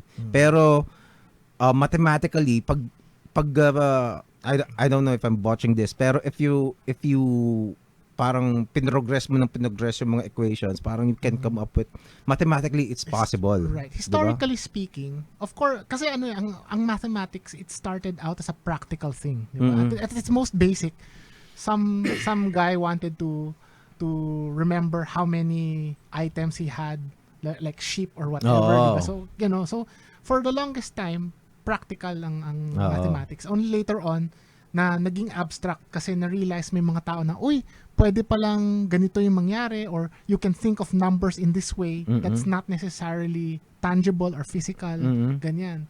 So, at its root, it's practical. And what happened din is, for instance, in physics, right? When Einstein was thinking about relativity and the curvature of space-time, di ba? He actually based his ideas of non-Euclidean geometry, Riemannian geometry, which was at the time something that was considered completely abstract and not part of the real world. Kasi to make it simple, itong si Riemann, na-realize niya na when ang pinagbabasihan dati ng mathematics for geometry specifically was Euclidean geometry, di ba? Na we've learned this in school, di ba? Na 2 points, straight line, and whatnot, di ba? Pero na-realize niya that there's going abstract, he realized that there's certain mathematics that describes things in a similar way, pero in a curvature. So it was purely laro-laro lang na sa isip niya. He did not think it was a practical thing. Thought experiments, di ba? Thought experiments. Until Einstein came along and realized na, yung mathematics na ginamit niya, akma siya dun sa nakikita natin sa relativity. So, and dun papasok yung talagang genius na na level ng pag-iisip eh. Kasi parang yung kanina example mo, the concept of zero, parang to us it's just a benign thing na parang okay, zero. Tapos pero if you're gonna really think about it, zero na it's a philosophical question na parang meron ba talaga noon. Tapos kumbaga parang ikaw ba sa talambuhay mo, kung walang nag-exist ang number na zero, may isip mo ba yon? Will you be able to come up with that concept? But the thing is, the problem, I have to say, I agree to a certain extent with that train of thought, but I have to contest it in a certain way. Okay. Kasi, the problem with that train of thought is, bumabalik tayo dun sa Filipino mentality na, genius yan, wala akong, wala ako sa kalingkingan yan. I can't do that. But think about it, no? The geniuses come up with something. Yes, they're genius and they deserve that our respect because they came up with something that was not thought of before na, oo nga, no, ganyan. But afterwards, you don't have to be a genius to understand it. I mean, of course, what I'm saying kumare is like relativity. Mahina ako sa math, no? I cannot understand the equations at all, right? But the implications of what he discovered are things that resonate with me, that I can understand even at its most basic. The point simply is that there's not a clean divide na between knowledge ng geniuses na and others. Na just because I'm not a genius does not mean that I cannot appreciate what their ideas, number one. And also, it does not necessarily mean na yung mga ideas niya ay hindi ko magagamit sa buhay ko. Well, sometimes hindi naman sa kumbaga parang hindi natin magagawa 'yun na si Einstein lang 'yun.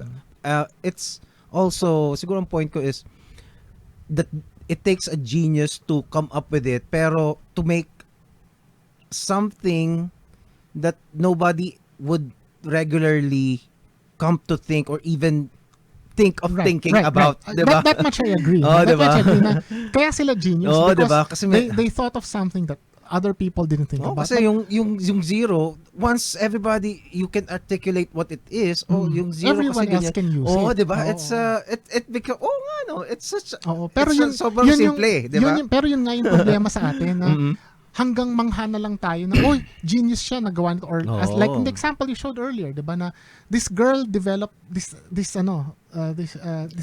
thing. Wow, ang galing niya, ang talino niya. And then that's it. Parang wala na tayong engagement with it. Ang tendency natin, generally, is, wow, ang talino niya, hindi ko kaya yon.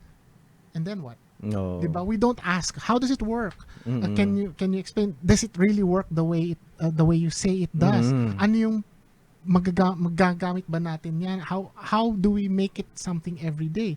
Yes, you're right. Geniuses are the people who see things na that sobrang simple na hindi naisip na ibang tao. But that does not mean that those ideas, those concepts are exclusive to them. Because once they discover it, it's something that can be shared with other people, and other people can engage with, even if they don't understand the details of that. Yes. Going back to Einstein, for instance, diba?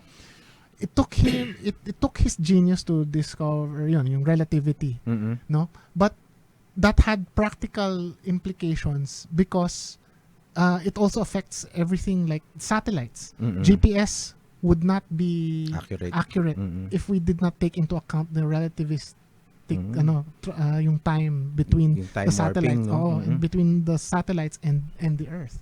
Diba? So engineers figured that out, and tayo, even as people like ako, I keep saying, I'm not a mathematician by any means. Hindi ako makapag-math na at all.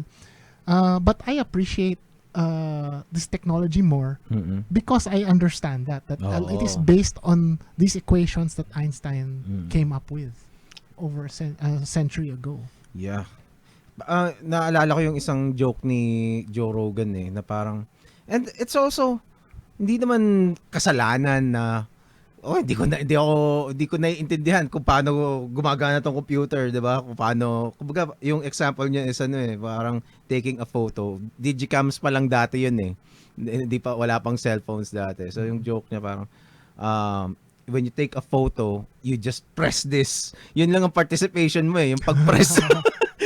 Kumbaga, how that photo comes and magiging projects into the screen na makikita mo yung photo mo, wala ka ng idea. For all you know, may mga leprechauns daw na gagawa, drawing nila yung tapos yung isang lagi kong naalala dati sa special niya na yun, parang if I leave you in a jungle with an axe or a tool, ganyan, how long before you can send me an email?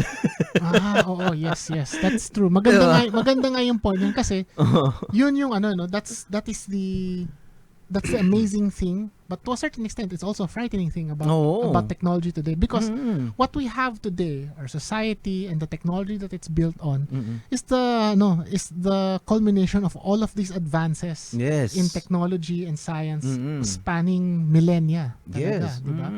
And also, we are living in a very fragile planet na one solar flare could wipe it out. Wala, diba? And then how are we gonna survive without the iPad now?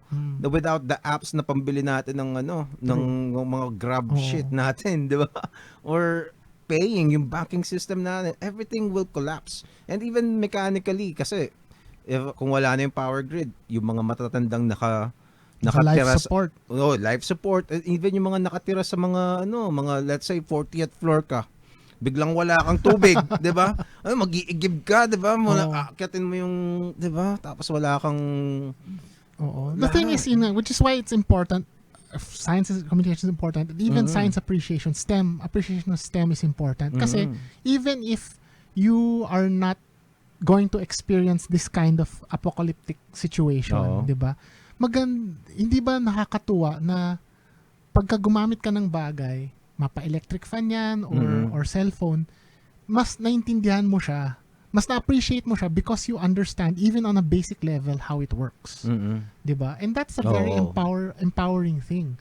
Na hindi ka basta-basta tanggap lang ng tanggap, hindi ka uto-uto na itong technology na to gamitin mo. Okay, ganyan ka lang. Or at the very least, parang you can recognize na parang kasi sometimes parang meron akong iPad, tali-talino ko, 'di ba? I am like I keep saying, you need to ground yourself na parang this is not natural na meron kang hawak na basically a gift from the gods na oo, 'di ba? Kailangan the example that I always say is yun nga, parang when you appreciate STEM, science, technology, mathematics, engineering, it doesn't necessarily mean na aksayin mo yung panahon mo. Kasi minsan sinasabi ng mga tao, bakit ko gagawin yan? Hindi naman ako mag-engineer. Or bakit ako gagawin yan? Hindi naman ako magiging scientist. And some people, frustrated pa nga, they want to be scientists but they don't have the skill set, they can't learn it.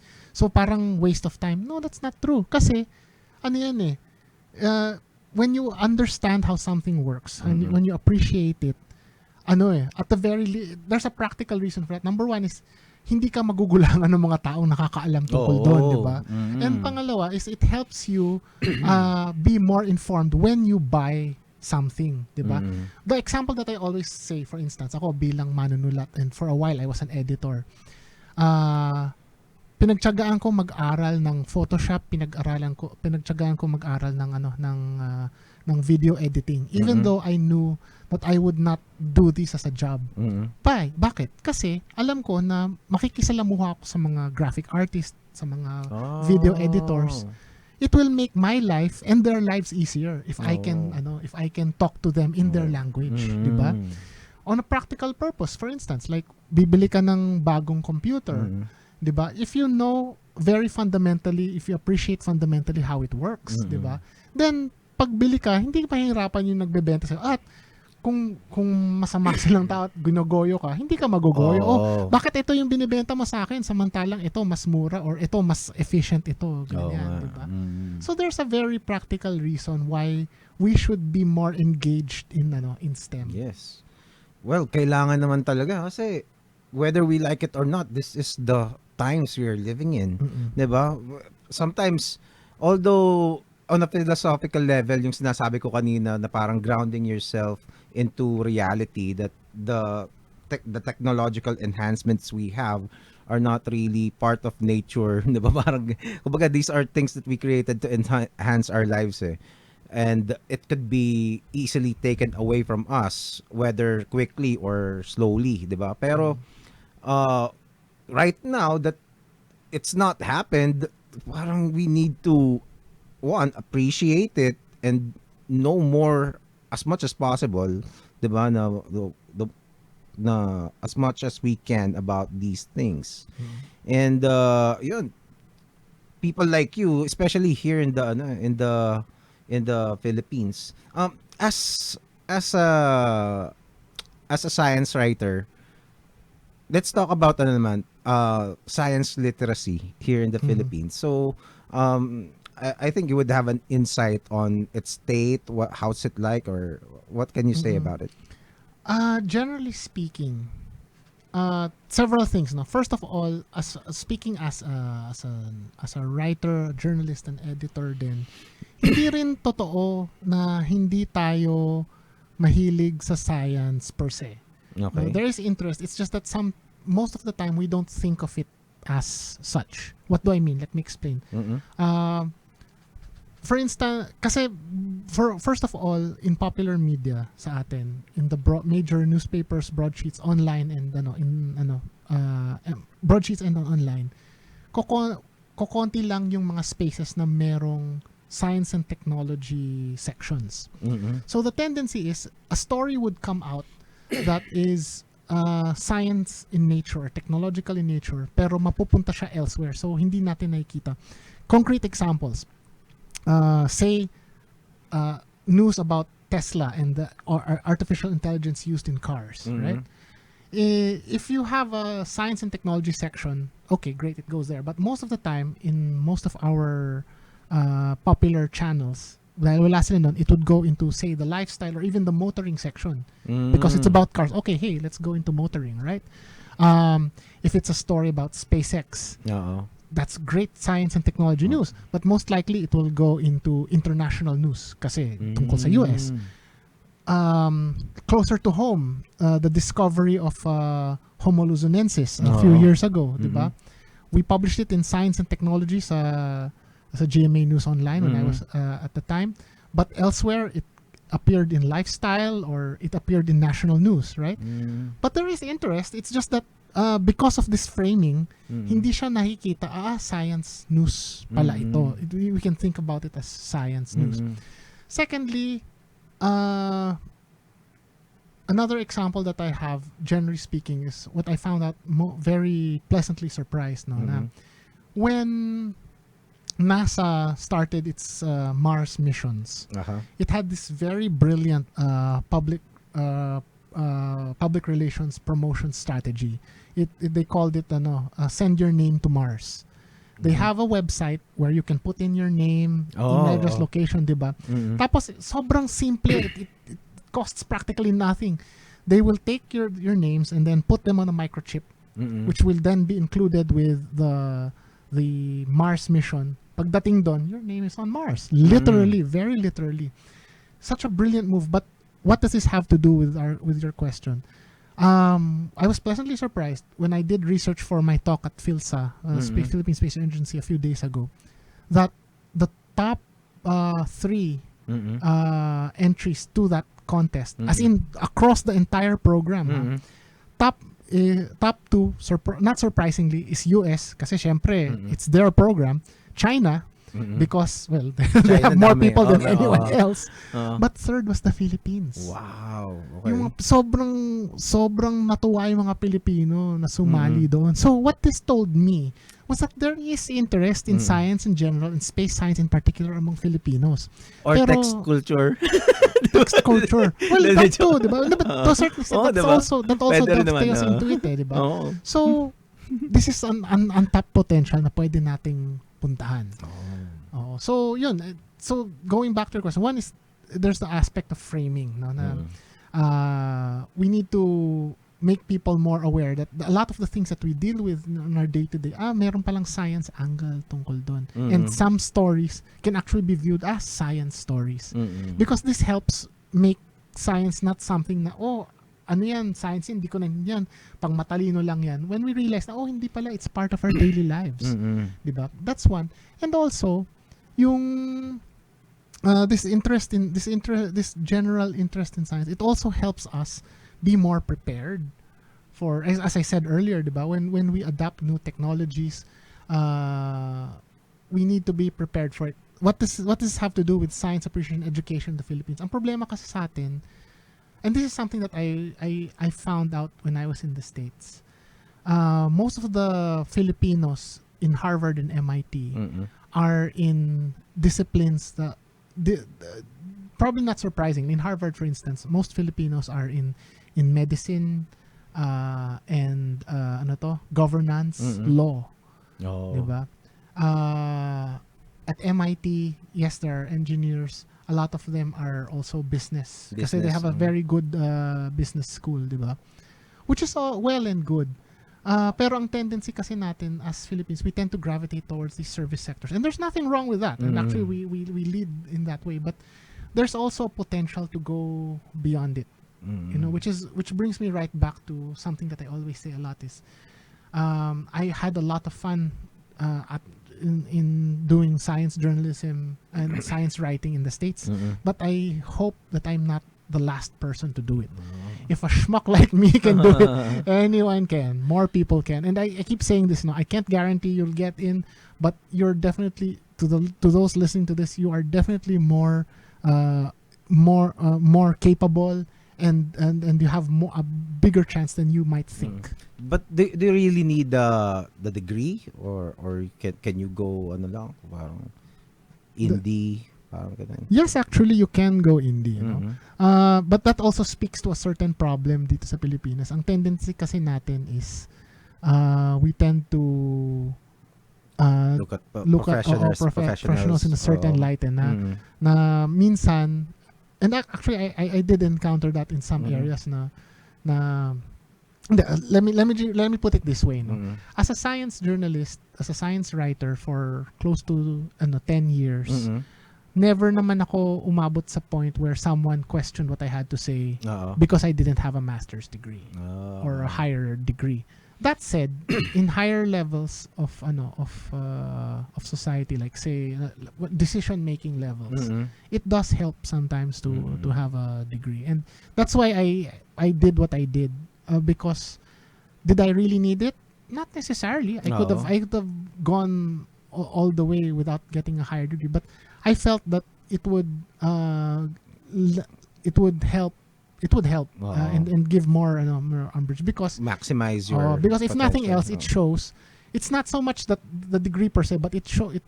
I'd like to think that it shows na, hello, I didn't just work. I pinaghirapan ko to, and this degree shows that I battled in the trenches, as it was, and Yes. I emerged. So yeah, I mean, please, I have something to bring to the table.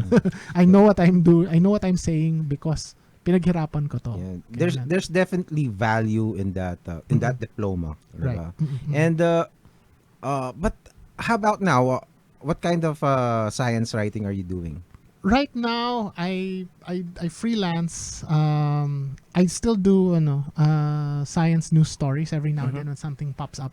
But I've also been interested in, aside from promoting science communications in general, I've also been looking at ways to help people.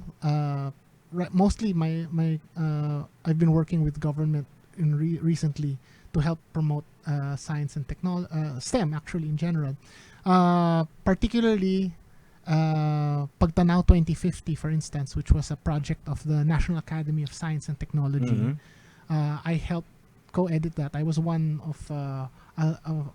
just one of several editors there, but it was something that I was very passionate about, because essentially what Pagtanaw 2050 is it's called, the technical term for it is a foresight document. No, what they did was the agency that brought it about, the National Academy of Science and Technology, to put into perspective, it is the association of all the really big names in science and technology in the Philippines, including there you go, including several national scientists. So bigatin talaga siya. But what they did was they brought together all of these experts and said, okay, so what is the state of science, technology, and innovation in the country today? Where do we want it to be 30 years down the line, by 2050? So brought together these experts, figured that out, and then looked at what steps do we need to take so that we achieve those goals. Oh, wait.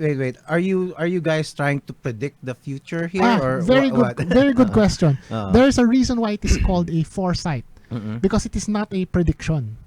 It is a conscious. One way of looking at a foresight is it is a conscious assessment of what you have today and what you need to do to reach a desired future.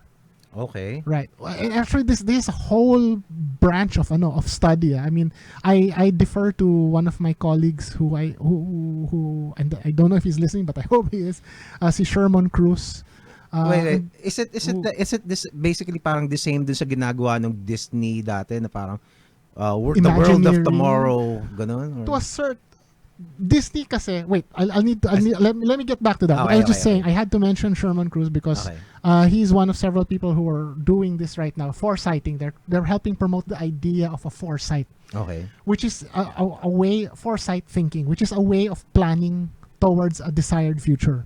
No, it is a whole body of knowledge and practice that is just now coming to the Philippines, and actually, science fiction jumps into that. No, so I just wanted to mention Sherman Cruz. Look him up, and Foresight Philippines, I think, is the name of his group. But anyway, yon. So On Facebook? since I mentioned, on Facebook. Okay. So I mentioned also science fiction, and that's where what you mentioned as in Disney. To to a certain extent, it does dovetail into it, but it's not necessarily true. Kasi what Disney did with imagining the future is very open-ended. Na posible ito, posible ito, posible ito. Very Jules Verne, right? But it doesn't take into consideration necessarily the limitations of existing technologies. It's basically what if, di ba? Yes. And there is a place for that. And actually, it's very important that we do that. We need ang tawag nga nila blue skies eh. Blue skies research, blue skies thinking, in the sense na there's a space for science fiction that is open-ended, na anything can happen, anything. Here's what could happen if these factors come into play. What if aliens landed on Earth? What if a solar flare wiped out all of this technology, diba? But futures thinking in specific concept of foresighting is more grounded in the sense that it assesses what technologies, what science is at the moment, what we have, based on existing current, based in, and then looking at how that technology and will affect the society in the coming years, and what other factors might come into play, so that, and then deciding how do we handle these factors, so that in the future ito yung mararating natin.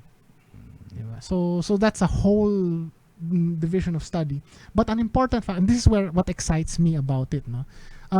It's science fiction specifically plays a very important role here. Because before you pare down all of these ideas, you need to really dream about things, and that dovetails into science fiction and fantasy, because, and going back to a lot of the things that I echoed over the past hour or so, no, na kailangan bilang Filipino, we need to think of ourselves beyond just passive consumers of technology.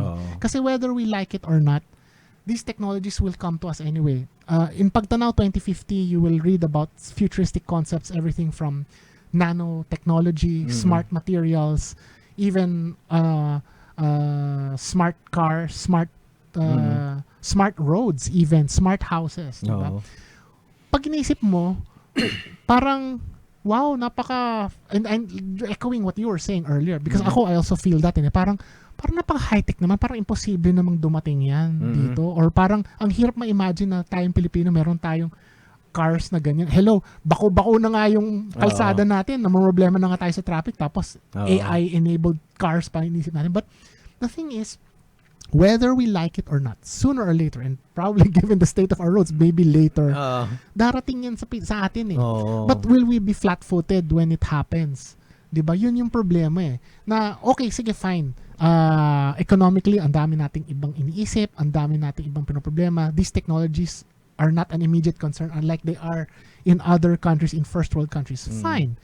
But sooner or later, bababa yung presyo niyan, bababa yung accessibility niyan, they will come to us. And then, tsaka lang ba natin iisipin kung paano natin to gagamitin, paano natin na i-utilize?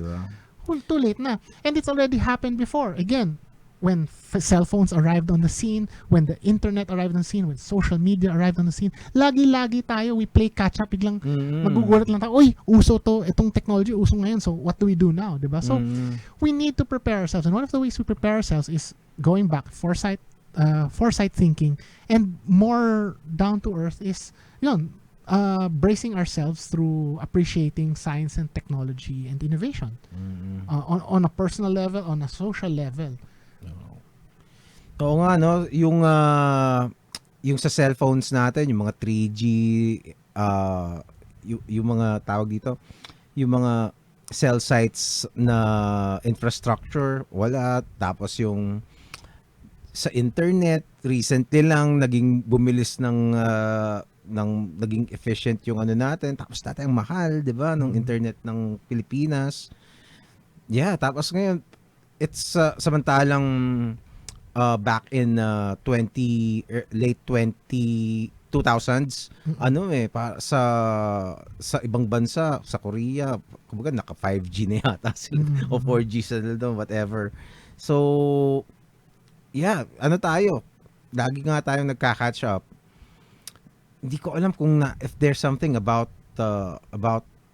Filipino na parang ang hirap, parang hirap na hirap tayong na parang look, meron ditong opportunity na ang lagi ko naiisip ngayon yung K-pop eh. Kasi yung K-pop mga late 2000s pa lang makikita mo nang magbo-boom siya eh. 'Di ba?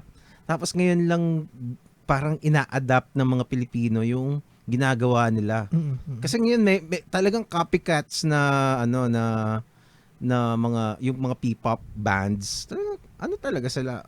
Sorry to say kung if that's offensive to the P-pop fans. I'm not parang basag trip ako kung trip niya sige, 'di ba? Pero what I'm saying is it could have been done way sooner. Kasi nakikita nila na nagsisimula ng by the time na mga mid 2010s may mga K-pop bands na undeniable sinasay, 'di ba? Yung Gangnam Style, 'di ba? Doon pa lang eh. Pero ngayon lang tayo biglang gumawa kaya tayo ng ganito. Parang 15 years later, 'di ba? Samantalang 15 years ago, parang okay to iba yung trip natin. Ibang trip nitong mga to, mukhang magiging successful. Nagiging successful nga sila. Gawin kaya din natin dito. Samantalang tayo dito sa Pilipinas, puro tayo covers. 'Di ba? 'Di ba? Baka hindi pero okay na tayo dito sa covers. Okay na tayo dito. 'Di ba? Parang it's so hard for us to move on from kung ano yung kinakasanayan. Na parang nakikita mo na bawa umuusad na yung technology pero komportable naman kami dito, sige bahala lang kayo. It's a little frustrating. It is kasi ang problema din going back to science and technology, nakaka-frustrate kasi nakikita mo, as I said, the examples that I showed, like that whole Filipinos signing up for the NASA thing. And even actually, I remember, of course, when I was still an editor of Science News, we would always look at how topics trended, no? And back then, and I suspect even now, even though I'm no longer connected with a news website, no? So, of course, the top trending news would always be Artista, exactly, diba? And then next to that would be sports and popular and regular news, 'di ba? Pero pumapangatlo at minsan nangunguna mga science news, especially if it has something to do with the Philippines. 'Di ba? So hindi rin totoo na walang interest. But the thing is, yun nga, we need to develop it more. Yeah, yung recent news nung sa James Webb photos, the local news coverage did quite really well. Ang daming shares, 'di ba? Sa GMA, and binasa ko yung mga yung mga comments dun sa mga posts. And it triggered a lot of conversation about the universe, about the yung life, even God, questioning God, mga ganyan. It discusses the possibilities, and makikita mo yung insights ng mga Pilipino regarding the matter, and it's makikita mo nga na interesado talaga ang mga Pilipino doon. Oo. Then also since you mentioned that, this whole community at the forefront of science. Yes, malayo pa tayo doon. We're still developing our own satellite technology. So making something like the James Webb Telescope is way into the future. Pero the thing is, again, umuusad ang buong mundo eh. And even if we're not at the forefront, we will still be affected by these developments, these advances that are happening elsewhere. So we need to stay on top of it also, 'di ba? And baka far future na, 'di ba? When we eventually colonize other planets, 'di ba? When we go to Mars, eventually magkakaroon ng IFW, Interplanetary Filipino Worker. Oo nga eh. Diba? So that's something James, that we should... si Direk Keith Sikat gumawa siya, diba? Oh, yes! I'm a big fan of his work. Shout out to Direk Keith Sikat. Direk Keith, I love Alimuom, I love your other work. So, pero people like him and the work that he's doing, science fiction, we need that eh. Kasi, eventually, whether we like it or not, makakaladkad tayo in that direction eh.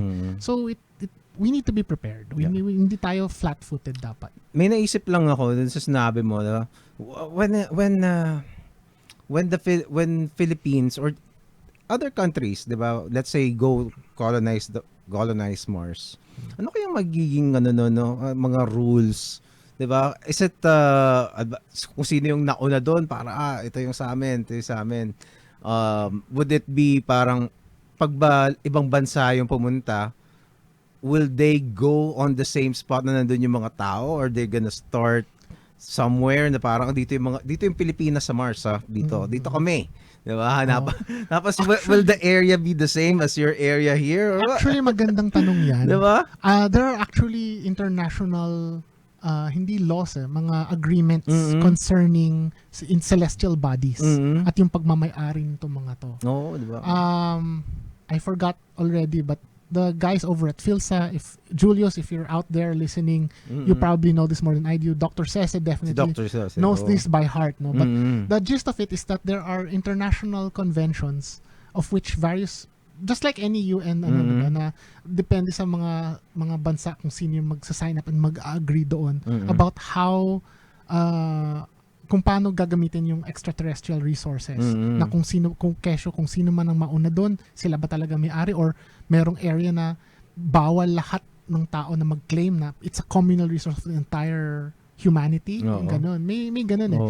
But again, that goes right back to what we're saying, na buong mundo umuusad towards that. Eventually, ang Pilipinas, that's why the Philippines needs a space agency, and that's why generally we as a people, we need to think, be more proactive in our utilization of science and technology moving forward, kasi mapupunta rin tayo doon eventually or in a worst case scenario, kunwari merong some kind of national, although hindi naman to, as far as I know, wala namang ganito, no? But what if all of the first world countries suddenly decide na pagdating natin sa Venus or wherever, sa Mars, atin lang to, yung mga hindi asignatories dito, bahala sila.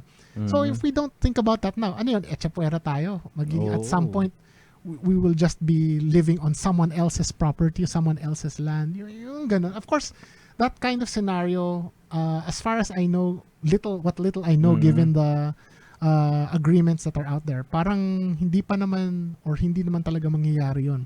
But my point simply is that, again, to reiterate a theme that I've been going back to again over this talk, is that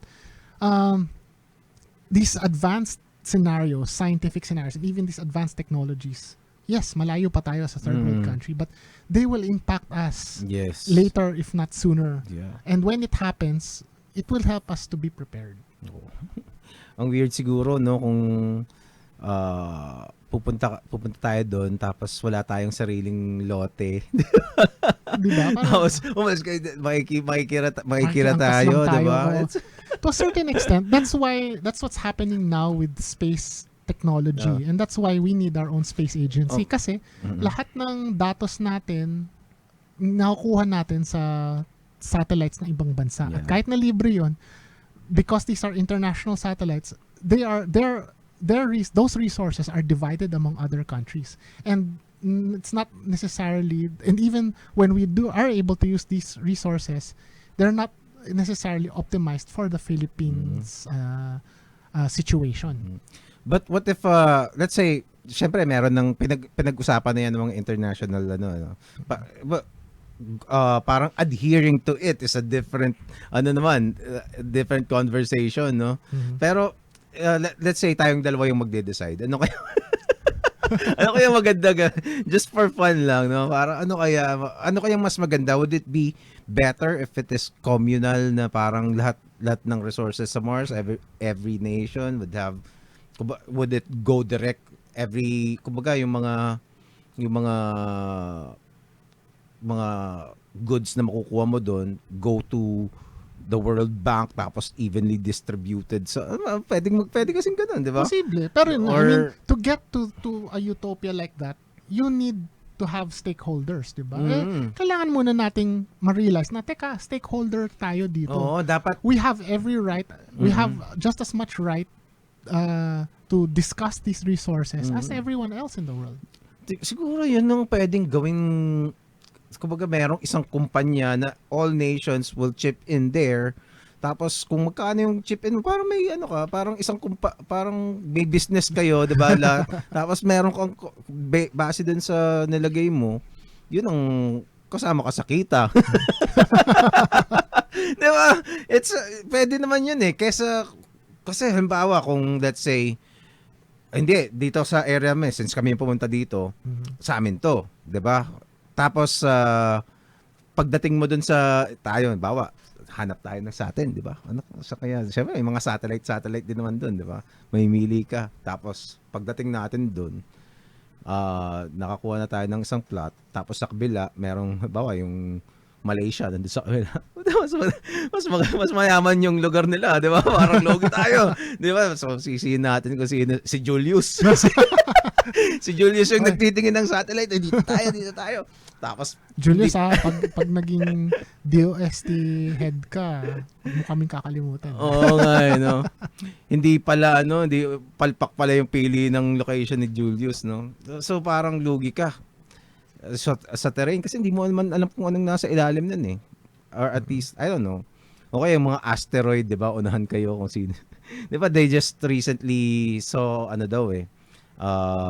an asteroid na basically parang 10,000 times worth the world's economy ang value nung nung asteroid na yun. Meron nabasang news about it. So, hindi mo alam game changer yun. Why wouldn't, kasi it's relatively cheap to go there di ba? It's relatively cheap talaga na it's just a rocket. Magkano ba yung ginagastos ng gera sa Ukraine? 'Di ba? Walang binatbat yun. Going back to again, Dr. Cese would know the data more intimately, but it could potentially be cheaper to launch rockets into space kung meron tayong space facility sa Pilipinas. Oo nga.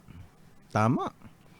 Wow. Not just for us, but even people who will be renting it. Kasi nga, given the location, you could potentially have fuel savings. It's such a no-brainer, no? Come to think of it. Diba? Bakit nga wala tayo nun? Yung reclaim tayo ng reclaim sa Manila Bay, diba? Tapos, diba? Nilagyan mo ng Dolomite Beach. Which needs continual, diba? Review. Pero yun nga, that's what frustrates me, no? I was one of the people admittedly online who really bashed the Dolomite thing, but sige, charitably sabihin natin, okay, it was well-meaning, pero yun nga yung nakaka-frustrate na there are other, at least I feel that there are other things that are much more deserving of Pinoy pride and things that could, kasi from what I understand, diba, it was done kasi the people needed something to uplift their spirits or whatever. There was a psychological dimension, fine, but there are other things that could be developed in the same way and probably are more sustainable than an artificial Dolomite beach. Kung ako yan, dapat nilagay na lang doon mga mga mangroves, di ba? Kasi dating mangroves forest naman talaga yun di ba? Luminis pa yung kung gusto na talagang linisin. And there are still mangroves in the near vicinity. Doon sa may sa may Cavite, di ba? May small patch doon sa may sa may coastal road area doon. And anyway, it's basta magandang project nga yun, di ba? Would you know if it's been proposed already or not that I'm aware of, but at least that area, I forgot, LSCH, it's a long acronym yung mangrove area. So it's still protected. Pero yun andun yung mga ganitong, may mga ganung areas that could be a source of pride and for us pero bakit tayo naghanap sa iba? Why are we looking elsewhere when things like that are right here? Or going back to the whole science and technology thing, we have so many people who are doing good work, discovering things, inventing things. Why are we wasting time on an effort on world records or whatever when these are right here? Anyway, we just reached 2 hours. So amazing. So fun. Time flew. Pero before we end, let me just ask you kasi this is mas personal naman to. Kumbaga I'd be damned if I at least didn't bring this up. Sure. Okay, so uh culturally naman, you recently just got out of a nightmarish, I would imagine, Mm-hmm. experience, getting embroiled in a how would you describe it? An Oh. accusation, Mm-hmm. uh, and then you were also vindicated Mm-hmm. because the case was dismissed. Yes, it was dismissed with prejudice Mm-mm. and with finality. Yes.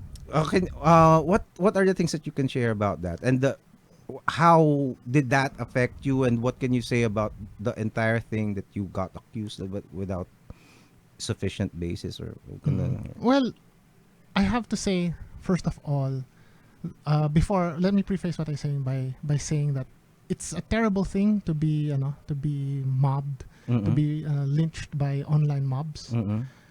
and that has given me insight on just how unhealthy social media specifically can be. Mm-mm. No, uh, and that's something that I try to be mindful of now because it's I don't blame people for piling on necessarily because that's how social media is. It's Mm-mm. very easy to jump, to jump into things like this. Mm-mm. You see something that doesn't that seems and without further investigation, biglang you pile up on it. Mm-mm.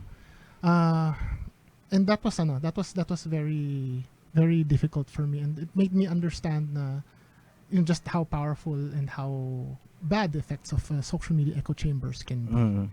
No, and which is why that segues to also why I feel that it's very important for due process to Mm-mm. to be undertaken. No, because when that happened, I understood that I needed to face those accusations, and actually I'm actually glad that charges were filed Mm-mm. because that enabled the truth to come out. Okay. But yeah, they were dismissed. Mm-mm. At yun, I won't go into that. The details. Oo, Okay. oo.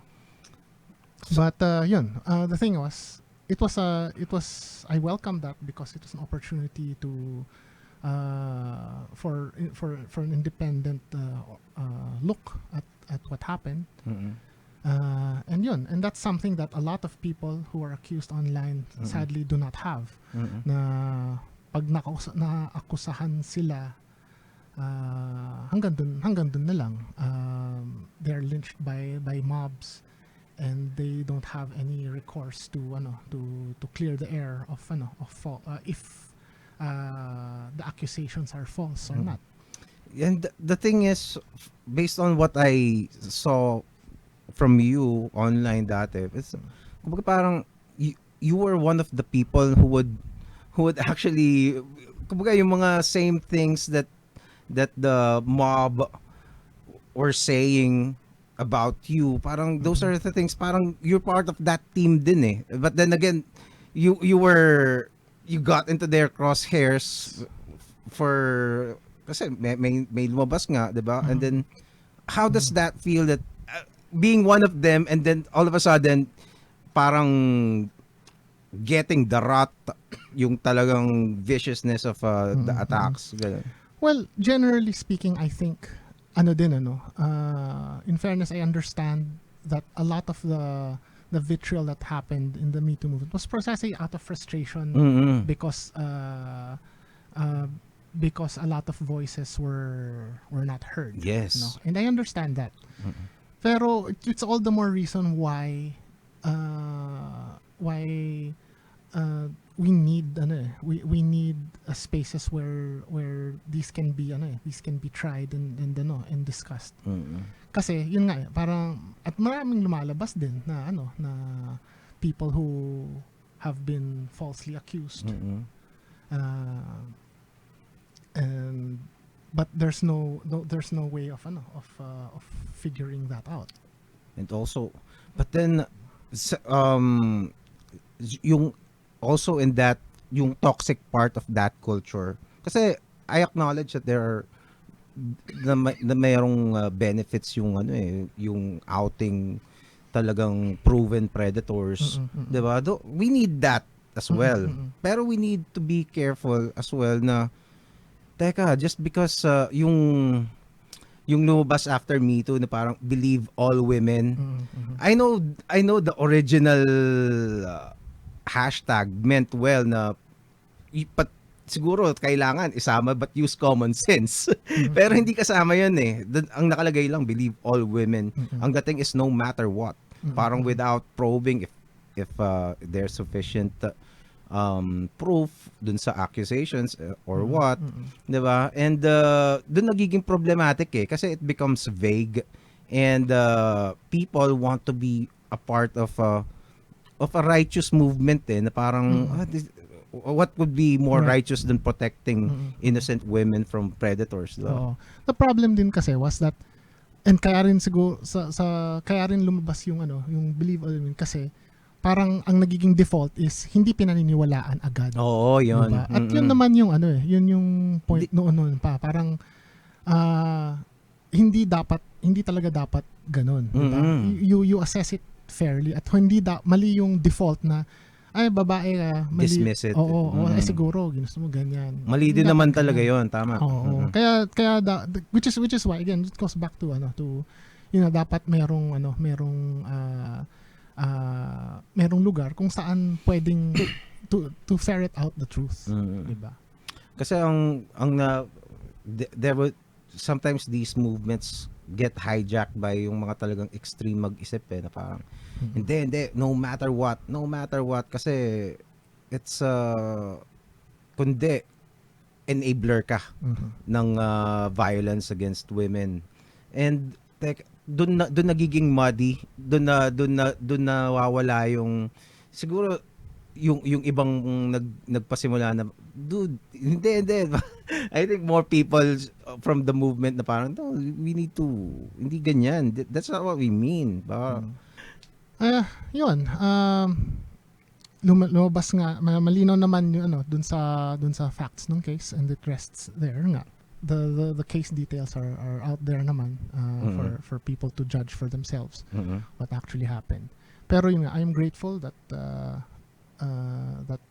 that there was the opportunity for the court for this to actually go through the courts para magkalinawan.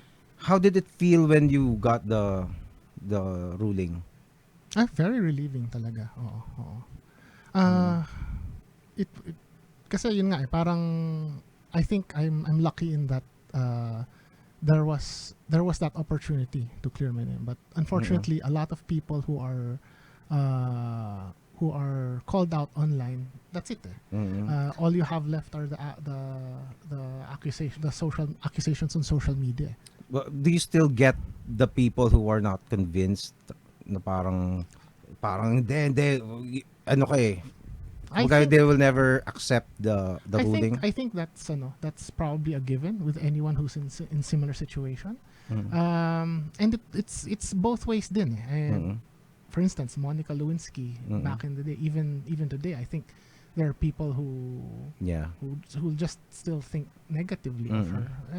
But yeah, that I guess that's something that perhaps unavoidable then. But how about the support that you get when you were going through that ordeal? Who supported you and how?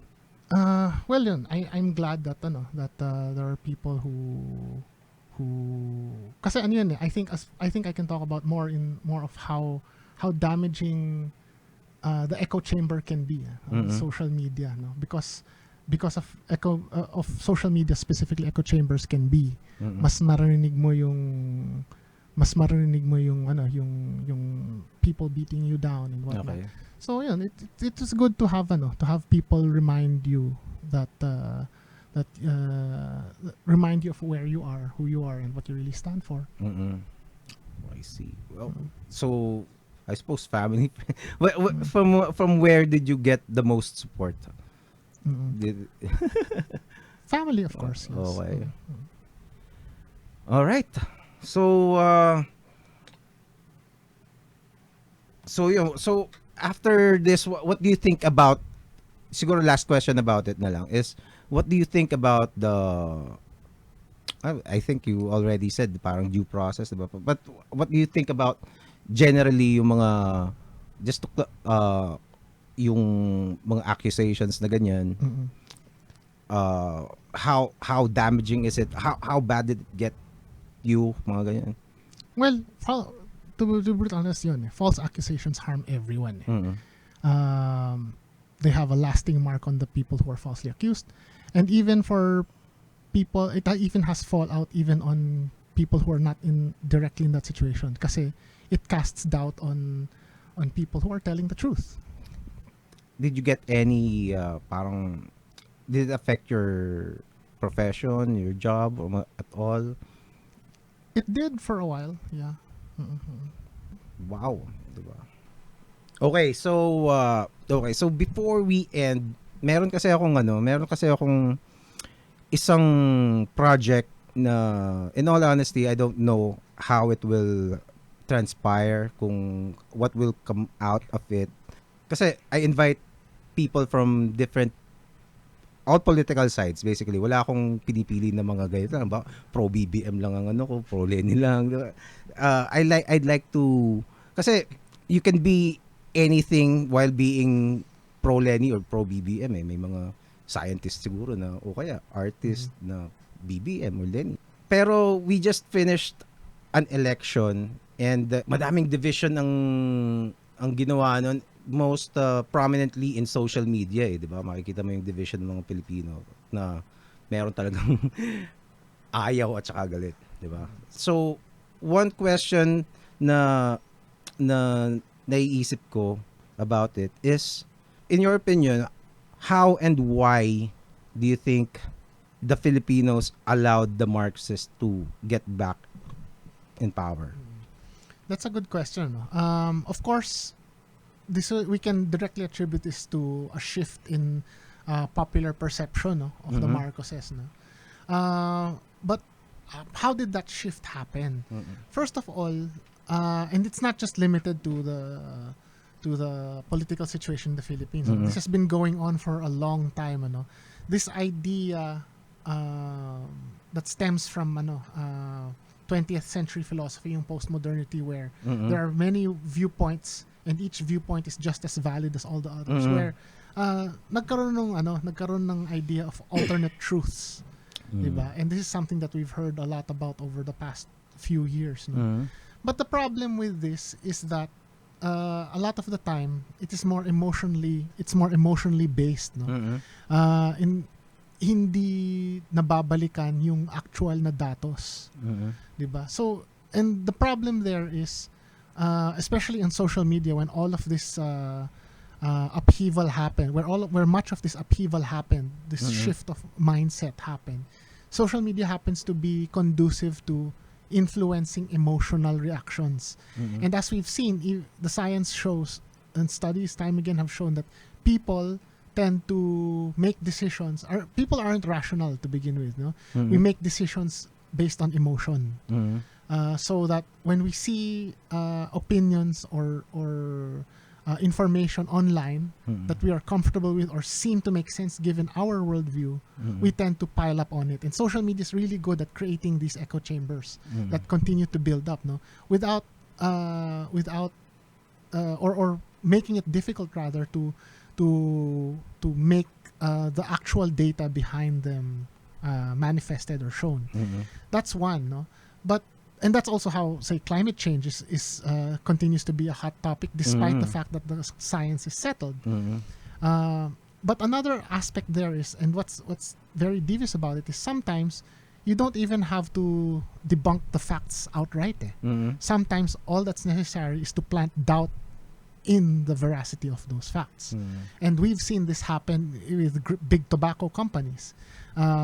If we look at the history of tobacco companies from the 1960s onwards, and at the time when studies came out that there was a correlation between smoking and cancer, all it took for big tobacco to survive and continue to profit was to come out with rival studies, not debunking those studies, but saying that, hey, our studies have found that other things can also cause cancer, like the fabric in your chair or something like that. Oo. So how sure are you that it's smoking that actually causes cancer? So parang ganun. So what does this have to do with the Philippines, no? Despite the wealth of evidence out there and even old news reports about the Imelda's conviction for one and everything, all it takes is material that is emotionally resonant with with your viewers or with your readers to make them, if not question the data, the actual factual information, then to question, then to adopt the mindset na lahat naman yan chismis lang. So, and which is why which dovetails into the recent controversy of Ella Cruz. I have to say before I continue, I sympathize and I really do not. I've gone through it myself. I've know what it's like to be piled on social media, and I strongly disagree with all the vitriol that was lobbied at her, no. But I do have to say na damaging din yung yung sinabi niya, and it should, mali yung pile on, but it is proper na ma-clarify yung point na no, history is not like chismis, because historians do research, they base their even if there is some people are saying that chismis are defending it by pointing out people, pundits who have said that chismis is kasaysayan nga. Chismis noon, kasaysayan ngayon. Or saying that or arguing rather that ginagamit naman din ng chismis sa kasaysayan. But I have to say there is a difference, and this will go back to your first question. There is a big difference between saying that history is like chismis and saying that chismis is part of history. The latter is true, the former isn't. Because pag sinabing may chismis, itong nangyari, the point, the what a historian does is to dig through the truth, figure out, is there a basis for this contention, yes or no, how possible, how feasible, how true is this chismis, and then incorporate it, and even commenting on that fact na people were saying this kind of gossip surrounded this person at this particular point in time. Why did that come out in the first place? What were the social forces that made people whisper these things about this person, regardless of whether it's true or not? That is actually history.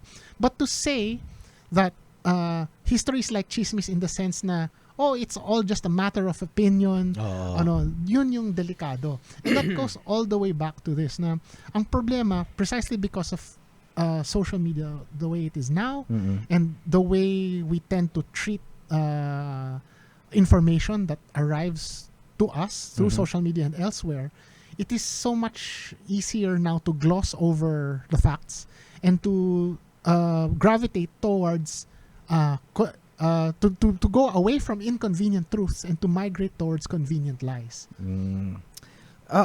Kasi I've been thinking about this kasi a lot of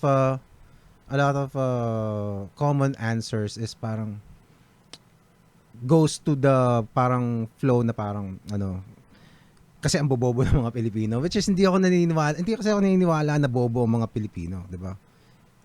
Parang there's gotta be a different explanation kasi I think merong collective wisdom pa rin yung, kasi one, we don't know how everybody lives, di ba? And also do you think ganon talaga katindi yung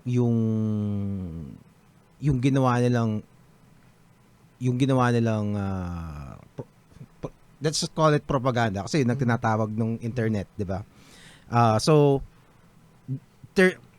I know it's some people are anong word doon? Trying to contend it yung 31 million, di ba? Ganon talaga kadami yung naloko?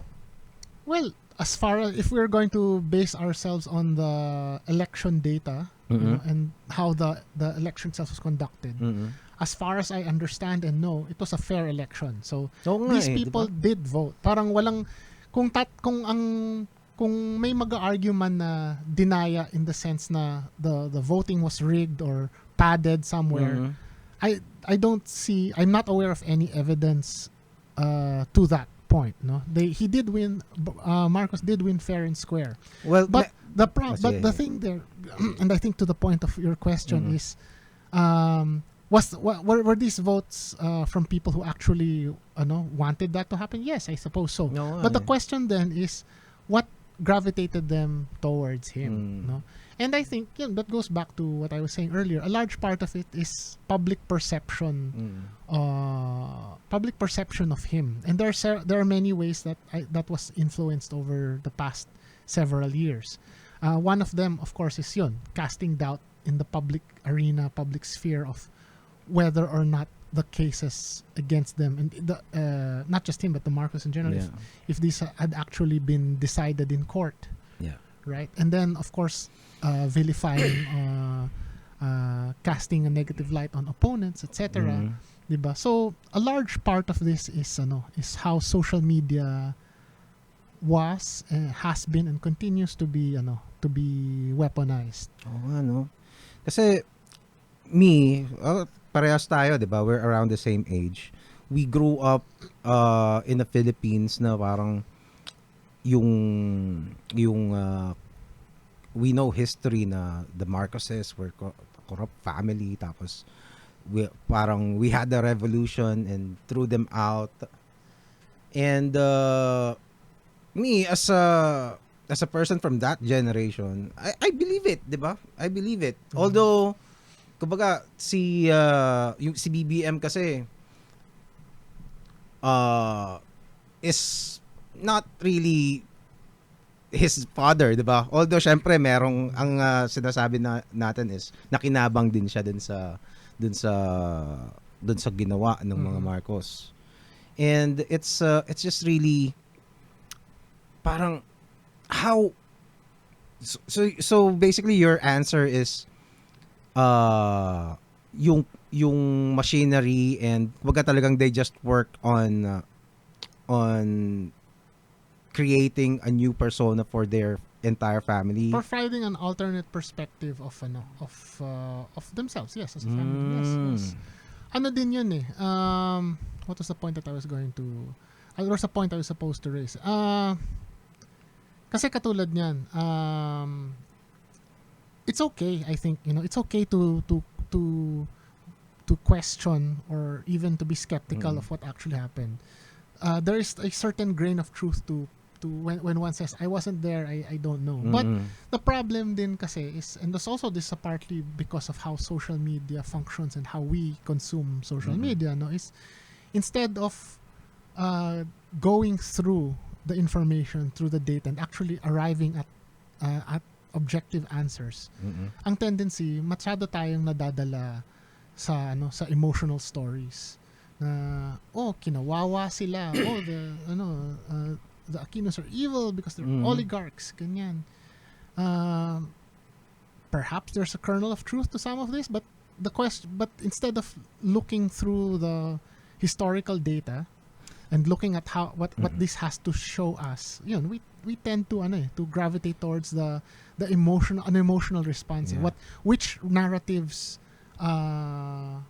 suit us best, which ones we're comfortable with, instead of the ones that are true but uncomfortable. Okay. Ang isang idea ko pa is I think there's also a big chunk of Filipinos who voted not because they are deceived, they're fully aware that alam mo yun, alam nila baka natin, 'di ba? Kasi that was what we knew, 'di ba? And who believe na parang okay, so the Marcoses did that. But they still voted despite.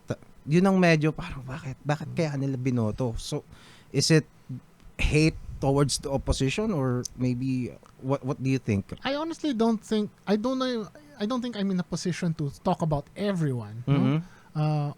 But what I'm about to say, I'm not even sure how much of this and how large a percentage of this particular segment of voters it applies to. But I think people also got fed up.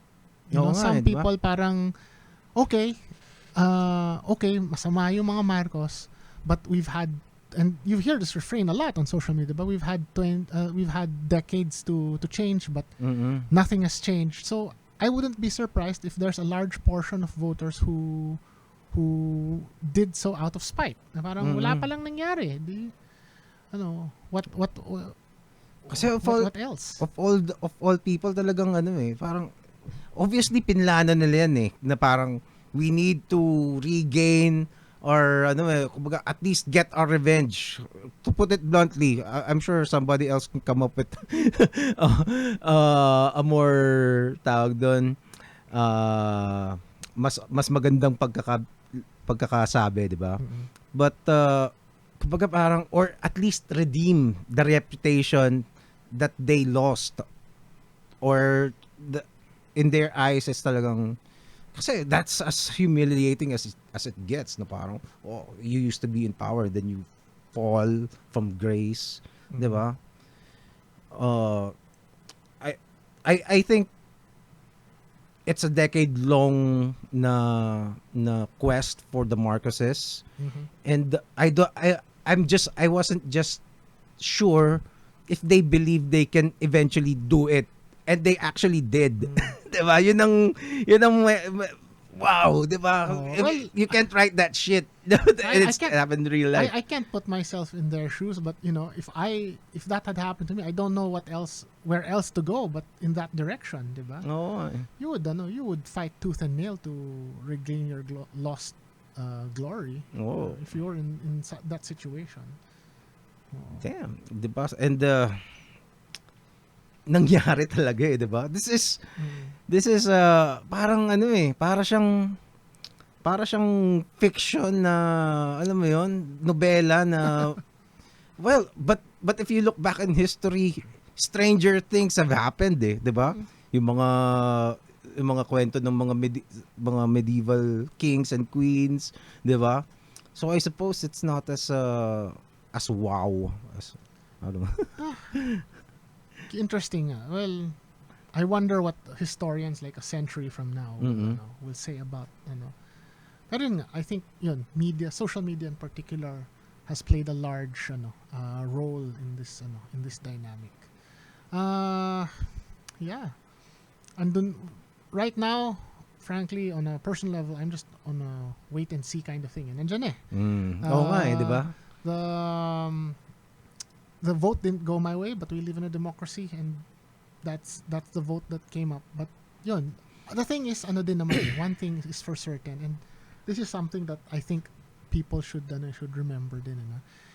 Regardless of who won, dapat lagi tayong critical at analytical. Yes. Even if things went our way and whoever candidate you voted for won, that doesn't mean you don't you don't that doesn't mean you don't question what they do. That doesn't mean you don't scrutinize what they do.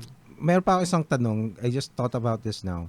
Do you think it is possible that the vitriol wasn't exactly against the opposition? Kasi sa totoo lang wala na namang power sino bang natitira sa opposition? Sina Trillanes, sina Drilon, kumbaga parang wala na sila hindi na sila kasing lakas nung dati, di ba? At least in how I see it, di ba? Kasi parang outnumbered na sila, di ba? Could it be to the parang how would I word it?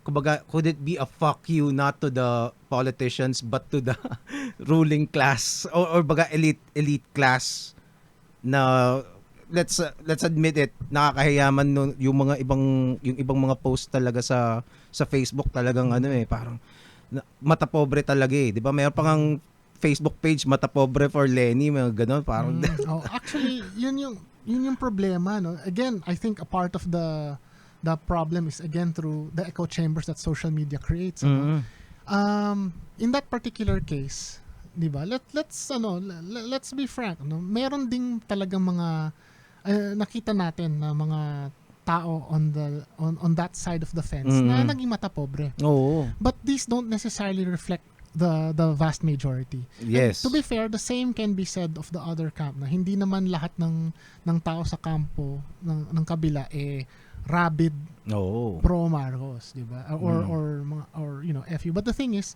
precisely because of the nature of social media, they pick out these small things and amplify them and broadcast them to the point na as came out is kahit na hindi totoo na matapobre lahat ng pro-Lenny, because na-amplify ng social media yung iilan na ganon, and even if it's rectified, no, and I know for a fact na napagsabihan ng ibang ganyan na wag kayong ganyan kasi ang sama nito, the damage is done, it gets carried away, and that's what people take away from it. So even if most people are good-natured and good-hearted, all it takes is that one incident that's amplified through social media na mataint na yung pananaw ng mga tao completely against you. Yes. Sometimes kasi may ibang nabasa ako sa mga friends ko na dude, hindi naman ganyan ang pagkakilala ko sa iyo.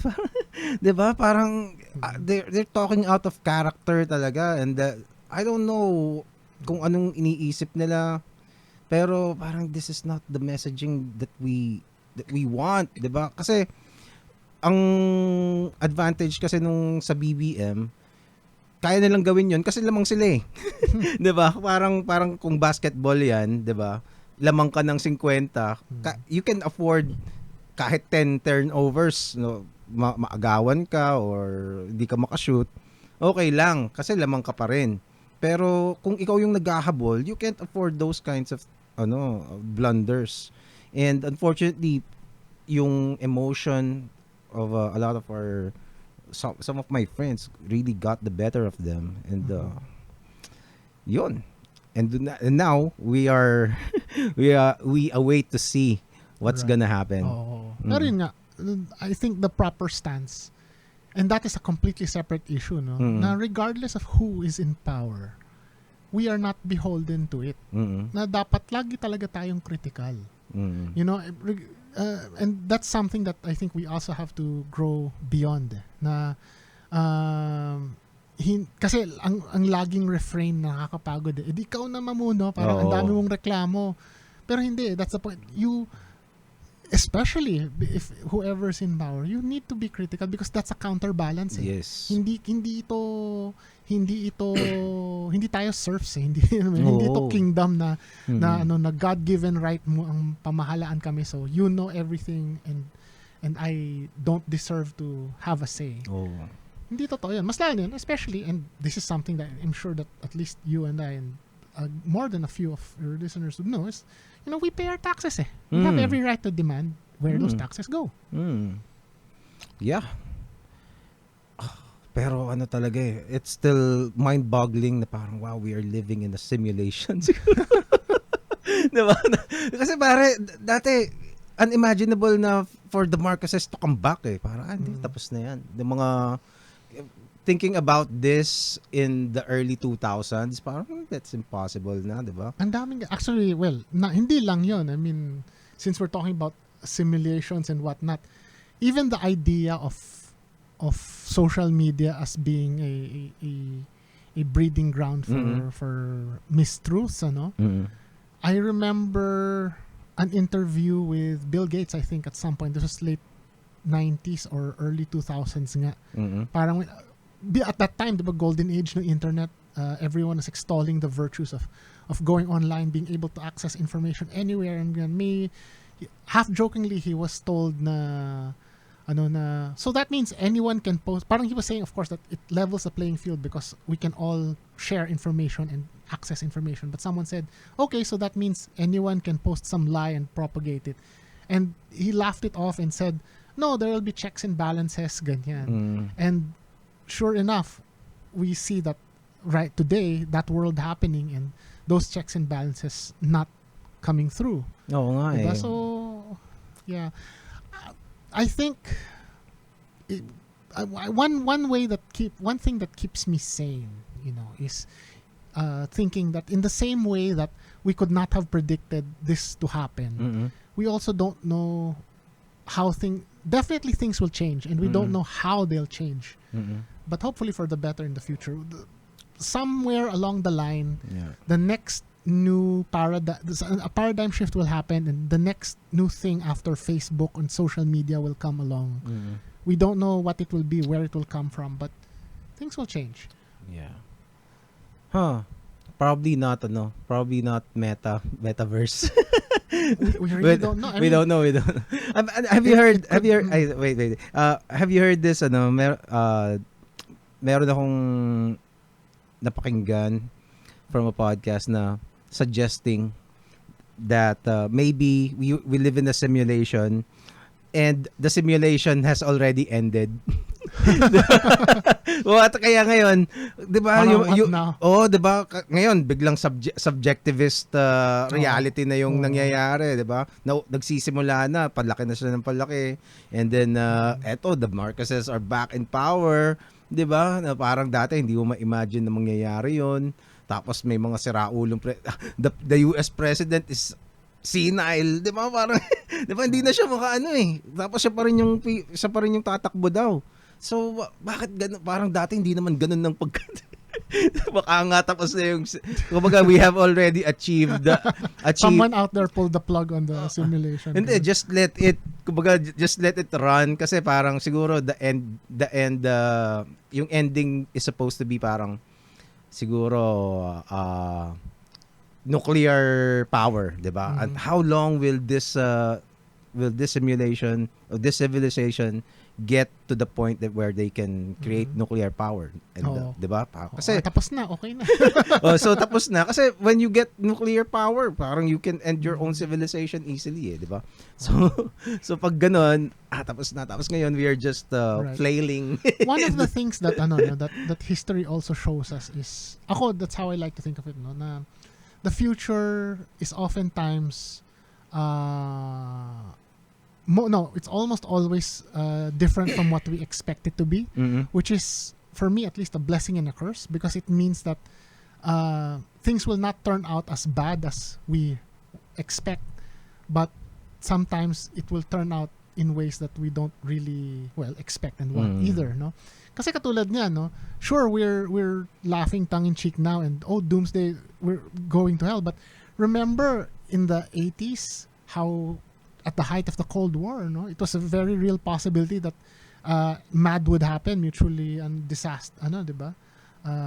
Mutually assisted destruction, where everyone will bomb everyone else. That was a very real possibility. Yes. And remember that even as early as the 50s, shortly after World War II, people, at least in first world countries like the US, were so paranoid na gumagawa sila ng bunkers, and you had PSAs telling people to duck when there's a bomb, etc. May mga tawag doon yung bomb siren, 'di ba? Exactly, 'di ba? So what this tells me is, kung ilalagay natin sa sarili natin nun, these people, the people who lived during those times, parang shit, ang sama talaga ng mundo. Nothing could possibly be worse. But two things. One, we survived that. Things did improve. Yes. And even if things went to hell, if you could say things went to shit now, 'di ba? Humanity will still will still survive in one way or another. We just don't know in what direction. Yeah. Well, some theorists say na it's a cycle, parang great man create Weak men create strong. Weak men create bad times. Bad times create strong men. Strong men create good times. Then good times create weak men. Tapos, parang ang tawag nila dun is what's it called? Oh my God, I forgot. Basta meron pang isa parang it's a different may ibang tawag doon, pero parang supplemental siya, parang almost the same na saying na the great turning. The great turning. So it says na a few generations there will magkakaroon ng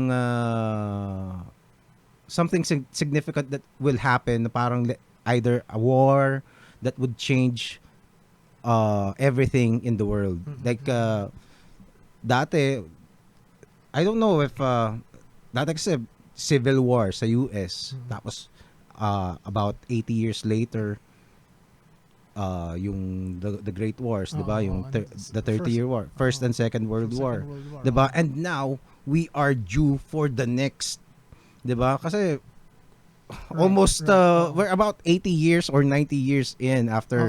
After the Second World War. So, Mm. possible? It's possible. I won't profess to know enough about current events and political theory and even game theory to say, but I mean, I personally think, without delving too deeply, that I agree. We're long overdue, and it's possible that such a thing might happen. If we look back to World War One, we see how, how how societies in Europe painted themselves into a corner without really understanding it, diba? That's how World War One started, right? Yung nagkaroon ng alliances. Long story short, there were alliances built between nations. Nung pinatay yung head nung isa, damay-damay na kasi diba meron tayong agreement, kampi ka sa akin, ganyan. So it was a domino effect, diba? So something like that could be happening now. Yeah, especially the tensions ng Russia, Ukraine, and then China, Taiwan, Right. 'di ba? Alam mo, sinasabi ko nga parate is kung magyera na ngayon hangga't nakakatakbo pa ako. Hangga't nakakatakbo pa ako. Malamang nga, hindi na nga ako makatakbo ng malayo eh. Pag nagka-gera-gera dito, isa ako sa unang mamamatay eh. What I find, Kaysa yung uugod-ugod ka na doon, saka pa naggera. Actually, medyo naisip ko rin yun.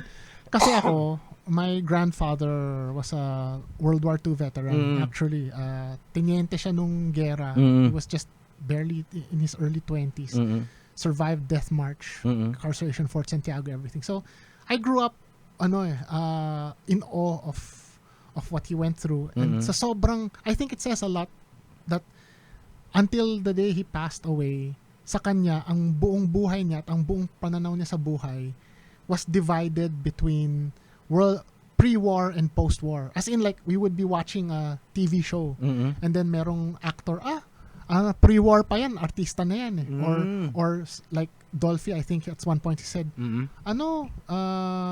pre-war pa yan, pero itong kasama niya, post-war lang siya. But looking back as an older person now, kasi I was a kid when that happened, it made me profoundly, it was such a profound realization na isipin mo kung gaano kalaking trauma yung gera sa kanya nung time niya na buong everything, his whole life seemed to have that as a focal point. That everything in his life was before or after it, such a changing thing.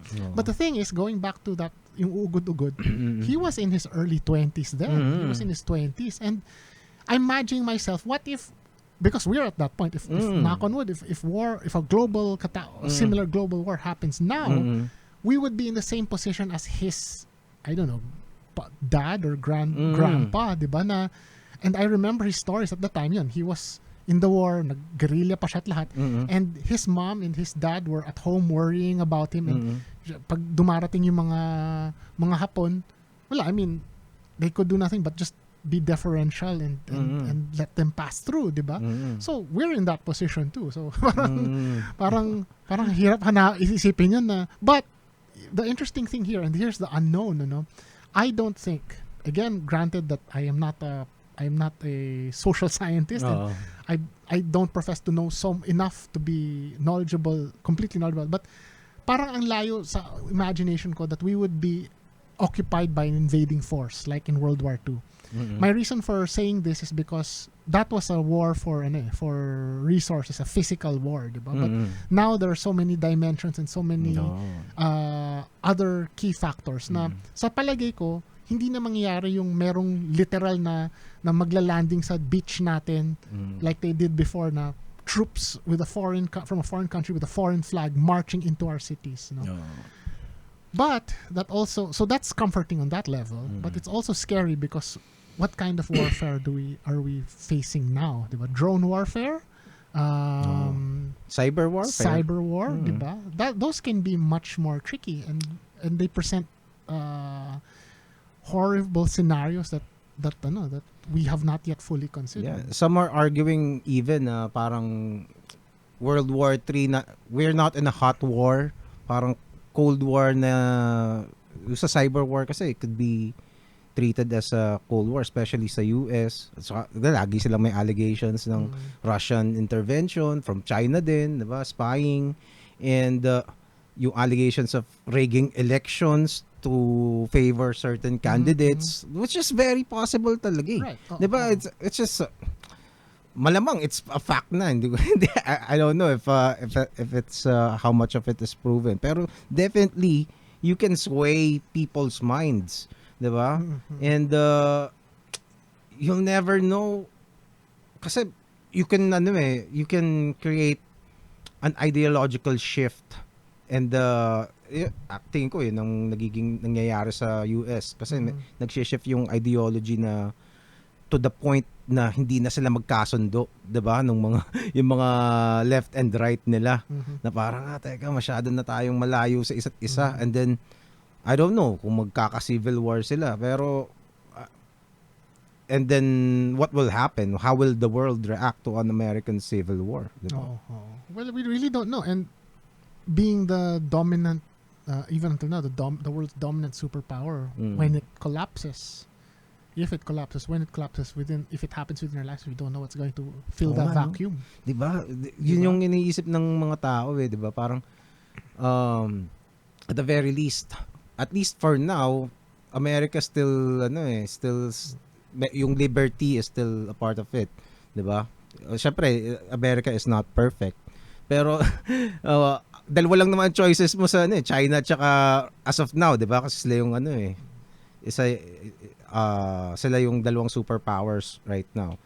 And China is alam mo 'yun, an authoritarian country na nung COVID kaya hindi ganoon kataas yung may mga cases pa rin sa kanya that people were literally welded in their compounds para hindi sila makalabas, para hindi makapag-spread. Diba, hindi mo pa tingin mo the Philippine government can do that here? How will the Filipinos respond, diba? Parang hindi mo interesting kasi tayo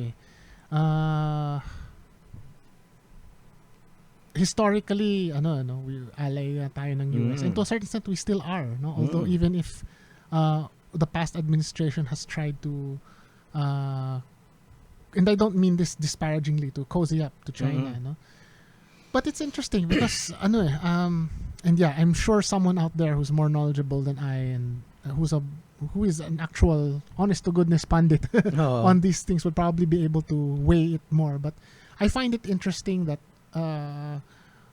we are neither here nor there at this point, I suppose. Kasi unlike, like say in World War II, because we were occupied by the US, malinaw na ang pag-occupy sa atin and all the moves that happened thereafter was in light of that because we are a US ally, right? Now we have been independent for 50 years and yes, of course, we still have ties with the U.S. But from what I can see and what limited understanding I have, no, we're not exactly there. We're not exactly. We're definitely our ties with the U.S. aren't as strong as they were before when they had bases here, diba? And then also this thing cozying up with China. I don't know. I don't know how that will affect us if a third world war happens. I don't know how that will affect us. Charitably, I hope we would end up as a neutral country somehow, somewhere, in the same way that Switzerland does. But I don't know. I don't know if there's enough or if if that's in the cards for us. What I'm wondering right now is kasi we're enjoying a fairly good amount of freedom as a nation compared to, let's say, China and other yung mga authoritarian countries talaga, di ba? But this is all we know, especially in our lifetime, di ba? Kasi yun ang doon tayo pinanganak. And there's always been this lingering criticism about the Filipino people na parang we are hindi natin deserve ang parang we are too immature to have democracy, to to have this kind of liberty na parang we are too stubborn and we are too undisciplined for it. 'Di ba? Parang tapos hindi mo and based on the past administration, how people tolerated yung mga tokhang, 'di ba? It makes me wonder what if kung ano yun, parang how would Filipinos deal with a much more authoritarian government compared to what we have now. Right. Diba? I think, I see a facet of what you're saying, and I think that echoes what you were saying earlier about the cyclical nature society. Nakakalungkot isipin, and I hope it doesn't reach that point, that baka kailangan nating dumaan sa isa pang mahigpit na diktadorya para ma-realize ng mga tao, no, this is not what should happen. Diba? This shouldn't be happening. Broadly speaking, ang tanong ko is ano kaya yung magiging tipping point natin? At what point do we shift towards a new paradigm? And the scary thing is waiting for that to happen. We don't know at what point that will happen, but sana it happens sooner than later, before things get even worse than they are, diba? Kasi the worst case would be magkaroon ng diktadorya, as in yung lockdown, like and people getting sa bagay, it's already happening now, matokhang, diba? But yun nga, something much worse. I don't know what that would be. But yun ano yung tipping point for people to I think I don't know. I think the lockdowns in yung mga COVID lockdowns is a parang parang sampling kung how much ano bang mas tamang word, yung how much control we can willingly give to the government, na parang okay, how much rights can we willingly parang give up to for safety, 'di ba? Yun yung sa debate dun sa COVID dati, sa mga lockdowns, yung safety or your freedom, 'di ba? Like yung nangyari sa yung gusto nilang gawin na yung no vaccine, no ride, no vax, no ride, 'di ba? So ako kasi parang okay sana yung idea, yun nga lang parang kung at the same time binurden mo lang yung yung tao, kasi aalis din yan maglalakad din yan 'di ba? So parang for me it's a useless effort na parang ginagawa mo lang para lang masabing may ginagawa ka. 'Di ba? Kasi sa totoo lang yung naging issue yan kasi yung may matanda, yung iiyak siya, 'di ba? Tapos minumura niya yung tapos naging viral siya, nagtitinda siya. Oo. So ang sinasabi niya, araw-araw siyang nagtitinda doon. Tapos ngayon hindi na siya, ang pinagkaiba lang, hindi na siya nakasakay ng jeep, pero pumunta pa rin siya. 'Di ba? And kumbaga, ganun pa rin kung may COVID siya, magkakalat siya ng COVID. Nagawa niya pa rin. Minus, hindi mo lang siya pinasakay ng jeep. 'Di ba? Parang useless din Oo. Kasi yun nga, parang ang maraming nangyayari. And we see this a lot in public infrastructure. Mga stopgaps Yeah. Diba? The bike lanes that we put in, they're half-hearted measures. I've seen biker, di ba? I've seen biker friends, sinasabi nila, yun, nagrereklamo yung mga gumagamit ng kotse kasi may bike lane na kayo pero dito pa rin kayo pumapasok. Parang it's horribly unusable. I myself, for instance, I used to live very near the MRT, and I would before it went to shit. No? But even sa lagay na yun, back in the 2000s, it was hindi ganun ka-crowded, but it was still shit in the sense na it's so difficult to move from one station to other. And there are some stations where they like sa Ortigas, diba? Like you siksikan kayo na isang tao lang makakadaan sa walang pwede kang mahulog, walang pedestrian walkway, diba? And frankly, I'm very keenly aware of it also because I also happen to have gout.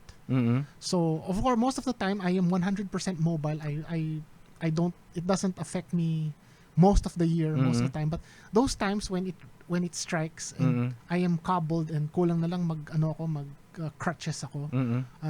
Doon ko talaga nararamdaman. I mean, like there's like the stupid MRT stations like in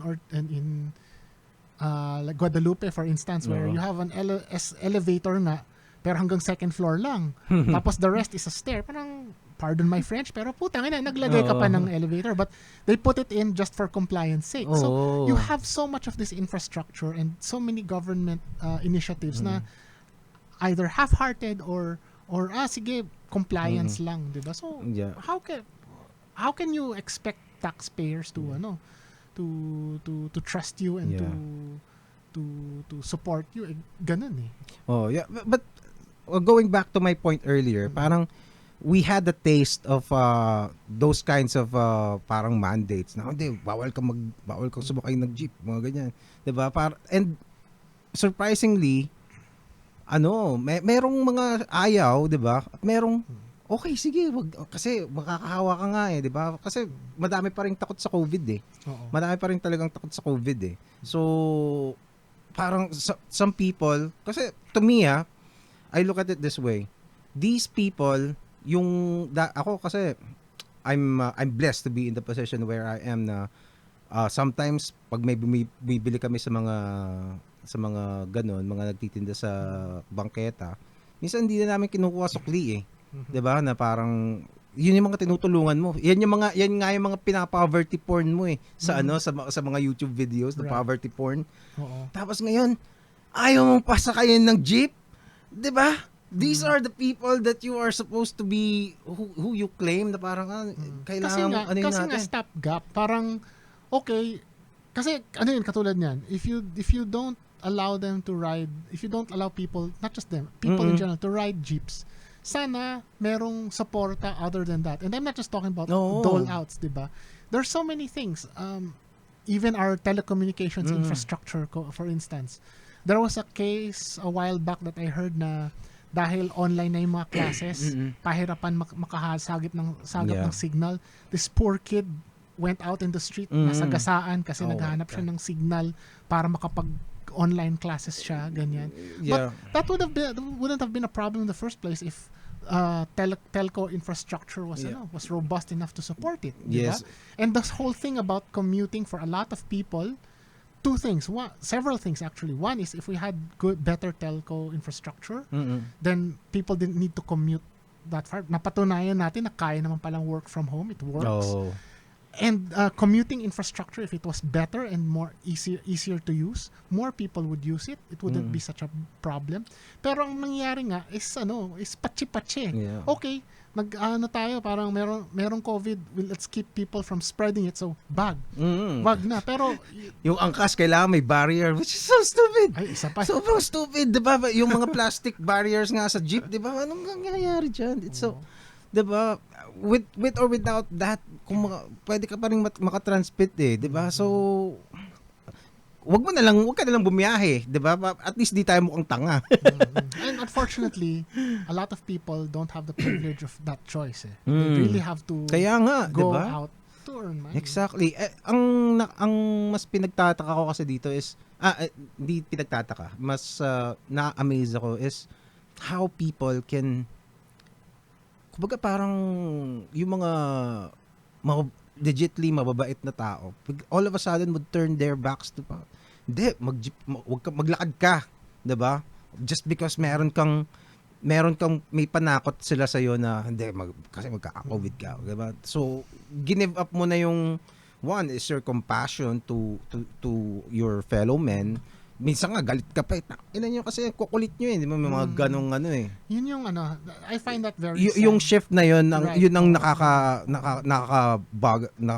sa Ako utak ko. nalulungkot ako na parang nangyari sa kultura natin, nagkakanya-kanya tayo. There's this tendency at worst na parang gaguhan tayong lahat, edi it's every man for themselves, diba? And this is also, we see this even with with the tokhang okay lang mangyari yan basta mawala ang mga drugs and hindi ako yung affected. Oh. And that's how a lot of people think, sadly. And I can't even say I blame people for doing this kasi nga kung yung gobyerno mo nga hindi nagfa-function, 'di ba? I mean, how talagang mapupunta ka dun sa it's every man for themselves, no? I'll just look out for number one. It's me, diba?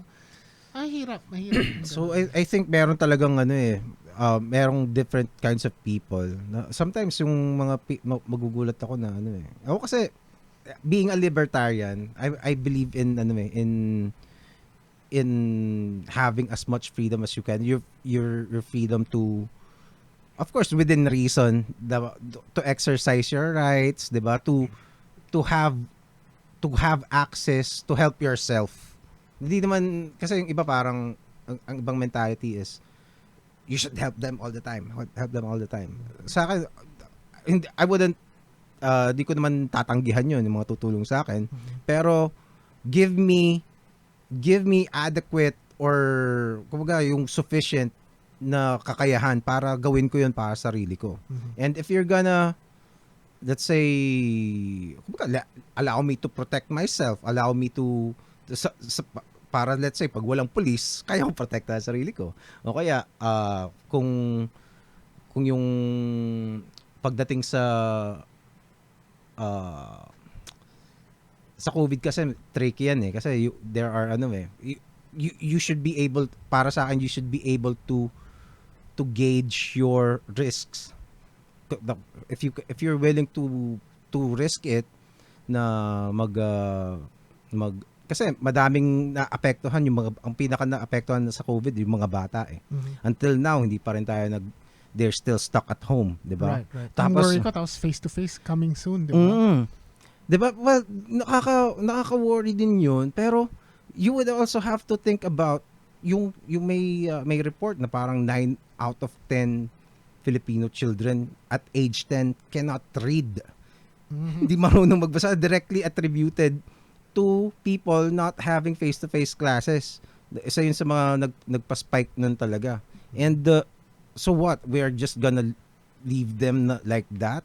And kasi parang ang nangyari kasi sa COVID, it's syempre, there's no good way of saying this kasi madaming namatay sa COVID.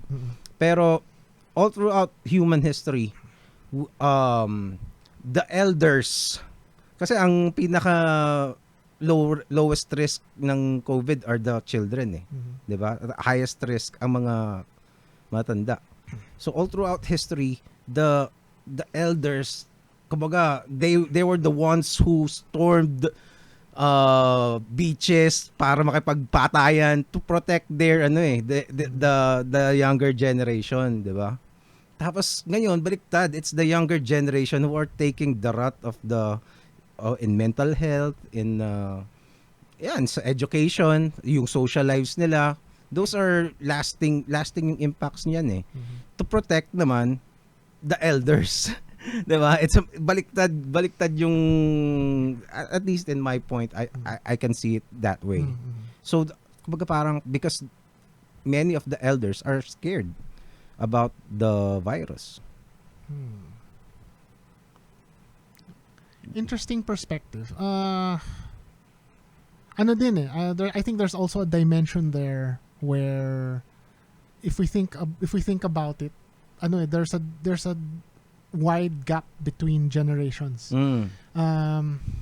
This was matagal ng theory to and I forgot exactly who posited it but kung titingnan natin yung growth ng mga cultures around the world, there's usually a transition of knowledge and skills and social awareness, as it were, from one generation to the next, diba? In the sense na that's why we look to elders because essentially the idea is they've seen a lot of the world.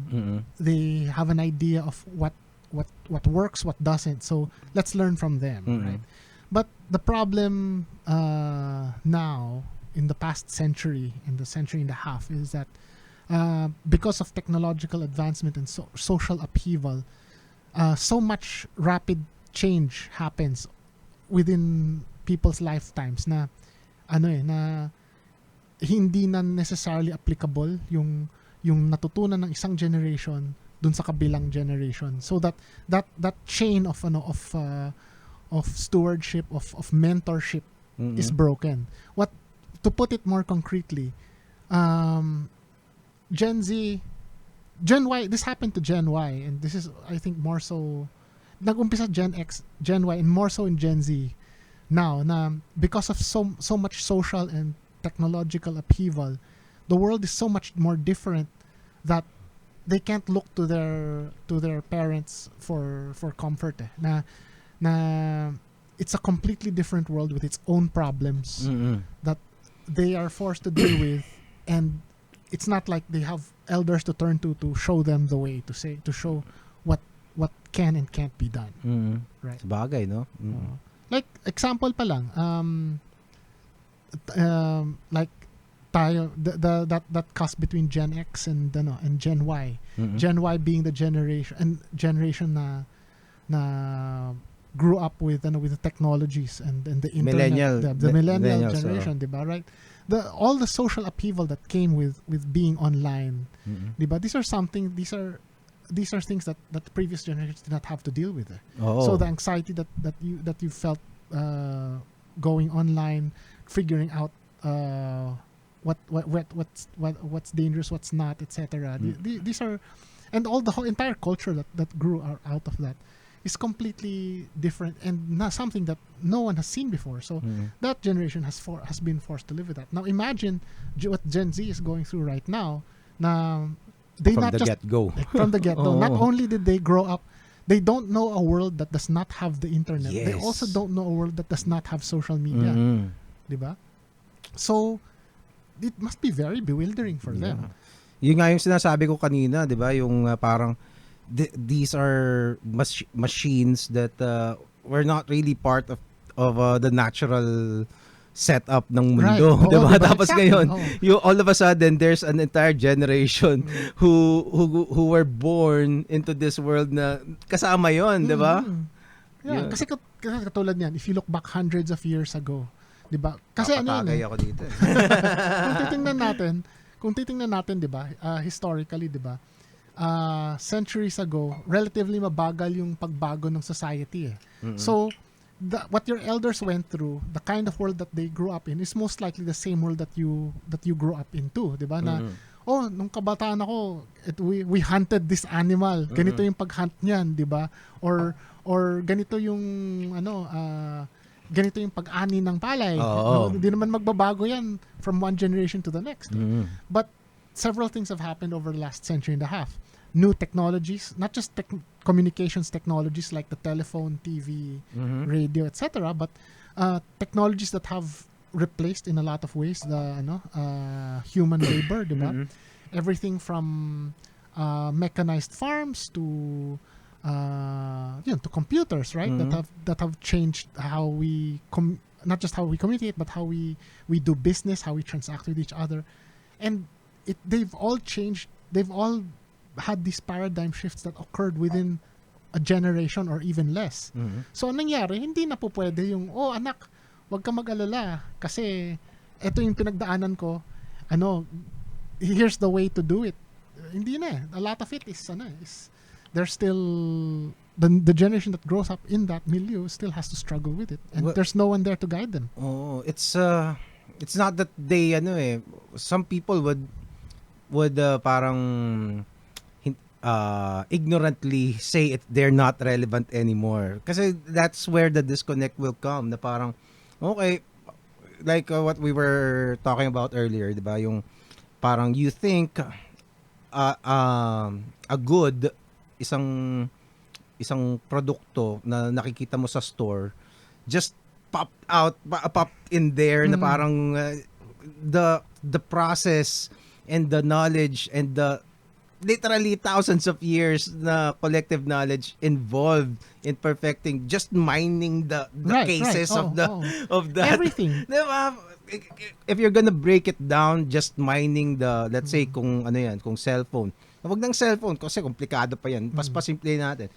Yung bigas na lang, So you're gonna buy let's say 5 kilos of rice na nakabag sa so the technology that went into making the bag, the technology that went into processing the rice, yes, delivering it to the store, di ba? And the machineries needed, yung mga kotse, di ba? Lang magbuhatin nila exactly. yun, di ba? Oo. Di ba? not just the rice, every good commodity na kinukuha natin is hindi yung rice ang pinakang produkto. Sama-samang effort it's 'yon. connected, yes, with all the technologies that surround it. Yes, and the rice that you have in your pantry, kumbaga hindi yan makakarating or it will not be formed. Kasi 'di ba, yung palang pag-cultivate ng rice na malaki, 'di ba, na madami, 'di ba? Oo. Sobrang daming science. We're not even sobrang going into the genetic Oo, technology that diba? goes into it. It's so now, which is a little bit ironic, 'di ba? Don't you think, na parang the information, these are information age ang tawag ngayon sa panahon ngayon, na parang readily available, pero pero yung disconnect is widening. 'Di ba? Parang contradiction yung I don't necessarily see it as a contradiction. Okay. But I think it's an inevitable consequence of the growth of human knowledge. Mhm. Kasi I mentioned this earlier, no, in the podcast, no, na the last time you mentioned way earlier na si James Watt and his technology, and I was saying na people from that time period, like up until the late 1800s, no, it was possible for you to be a brilliant scientist and work from your garage with materials that you could find on hand.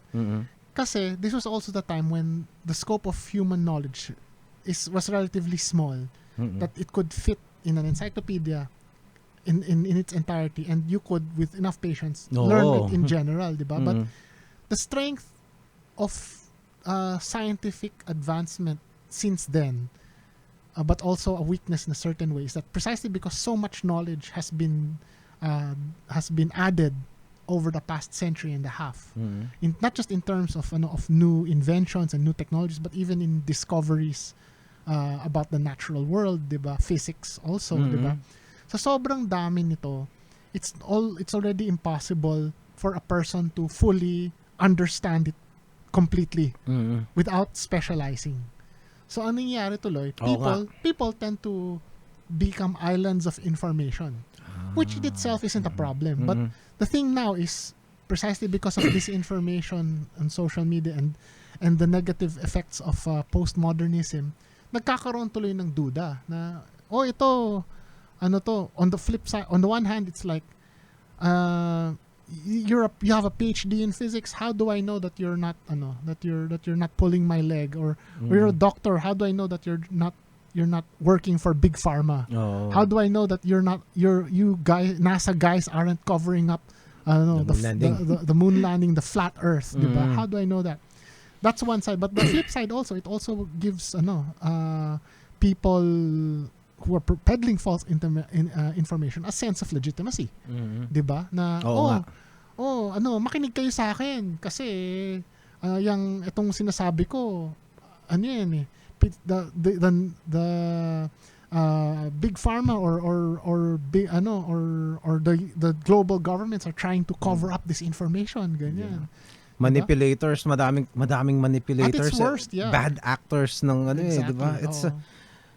It's very hard to weed out yung mga even to identify sometimes Right. And that also dovetails to what we were talking about earlier nga, na napakahirap nung sitwasyon ng Gen Z and even Gen Y to a large extent, no? And I don't blame people for being confused kasi when you're bombarded by all of this information, ang hirap nga naman to sit back and figure out, okay, who do I trust?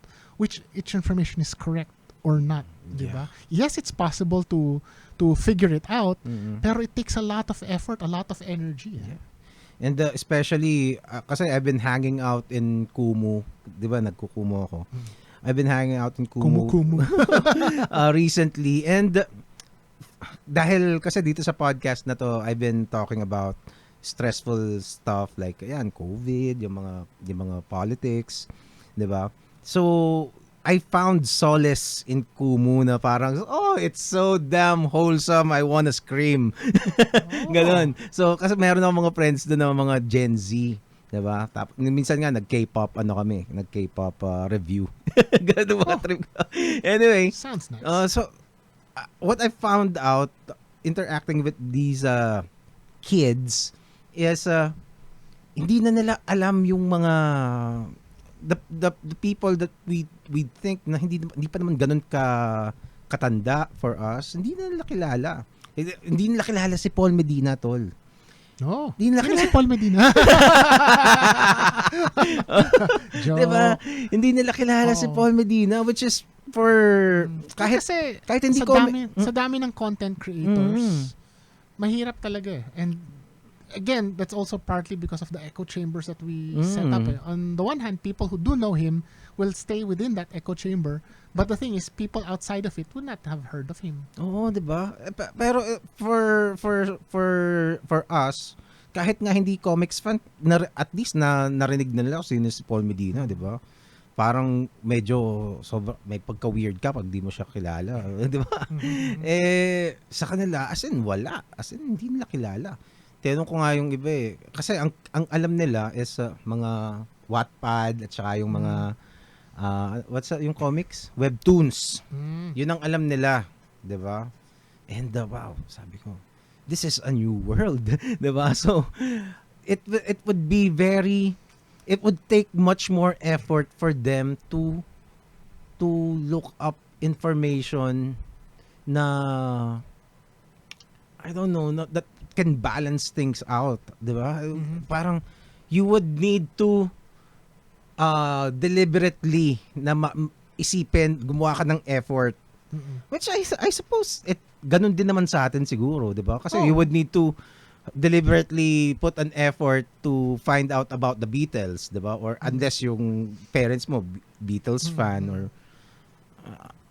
I don't know, it's just so ang problema lang siguro ngayon is the deluge nung information na nakukuha nila is way parang more overwhelming than what we had. True. Yes, I agree.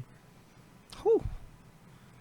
I'm not sure. I'm really not sure how we'll move forward from that. But Oo nga, no? It's the simulation has ended. ang ako lang, and I don't know, maybe I'm naively optimistic, no? Pero we've survived world wars. We've survived to a certain extent. We've survived this information. I think we'll survive this. I'm just not sure how. And yun, maybe we might not even like how we survive it, but I think we will. Well, sabi nga ni George Carlin, at least the planet will be fine para That is without true. us. Which is totoo naman talaga. Pero let's see. Pero it will be so sad if if humanity will fail, na parang we won't go out. We won't be able to go out in the to space and beyond, 'di ba?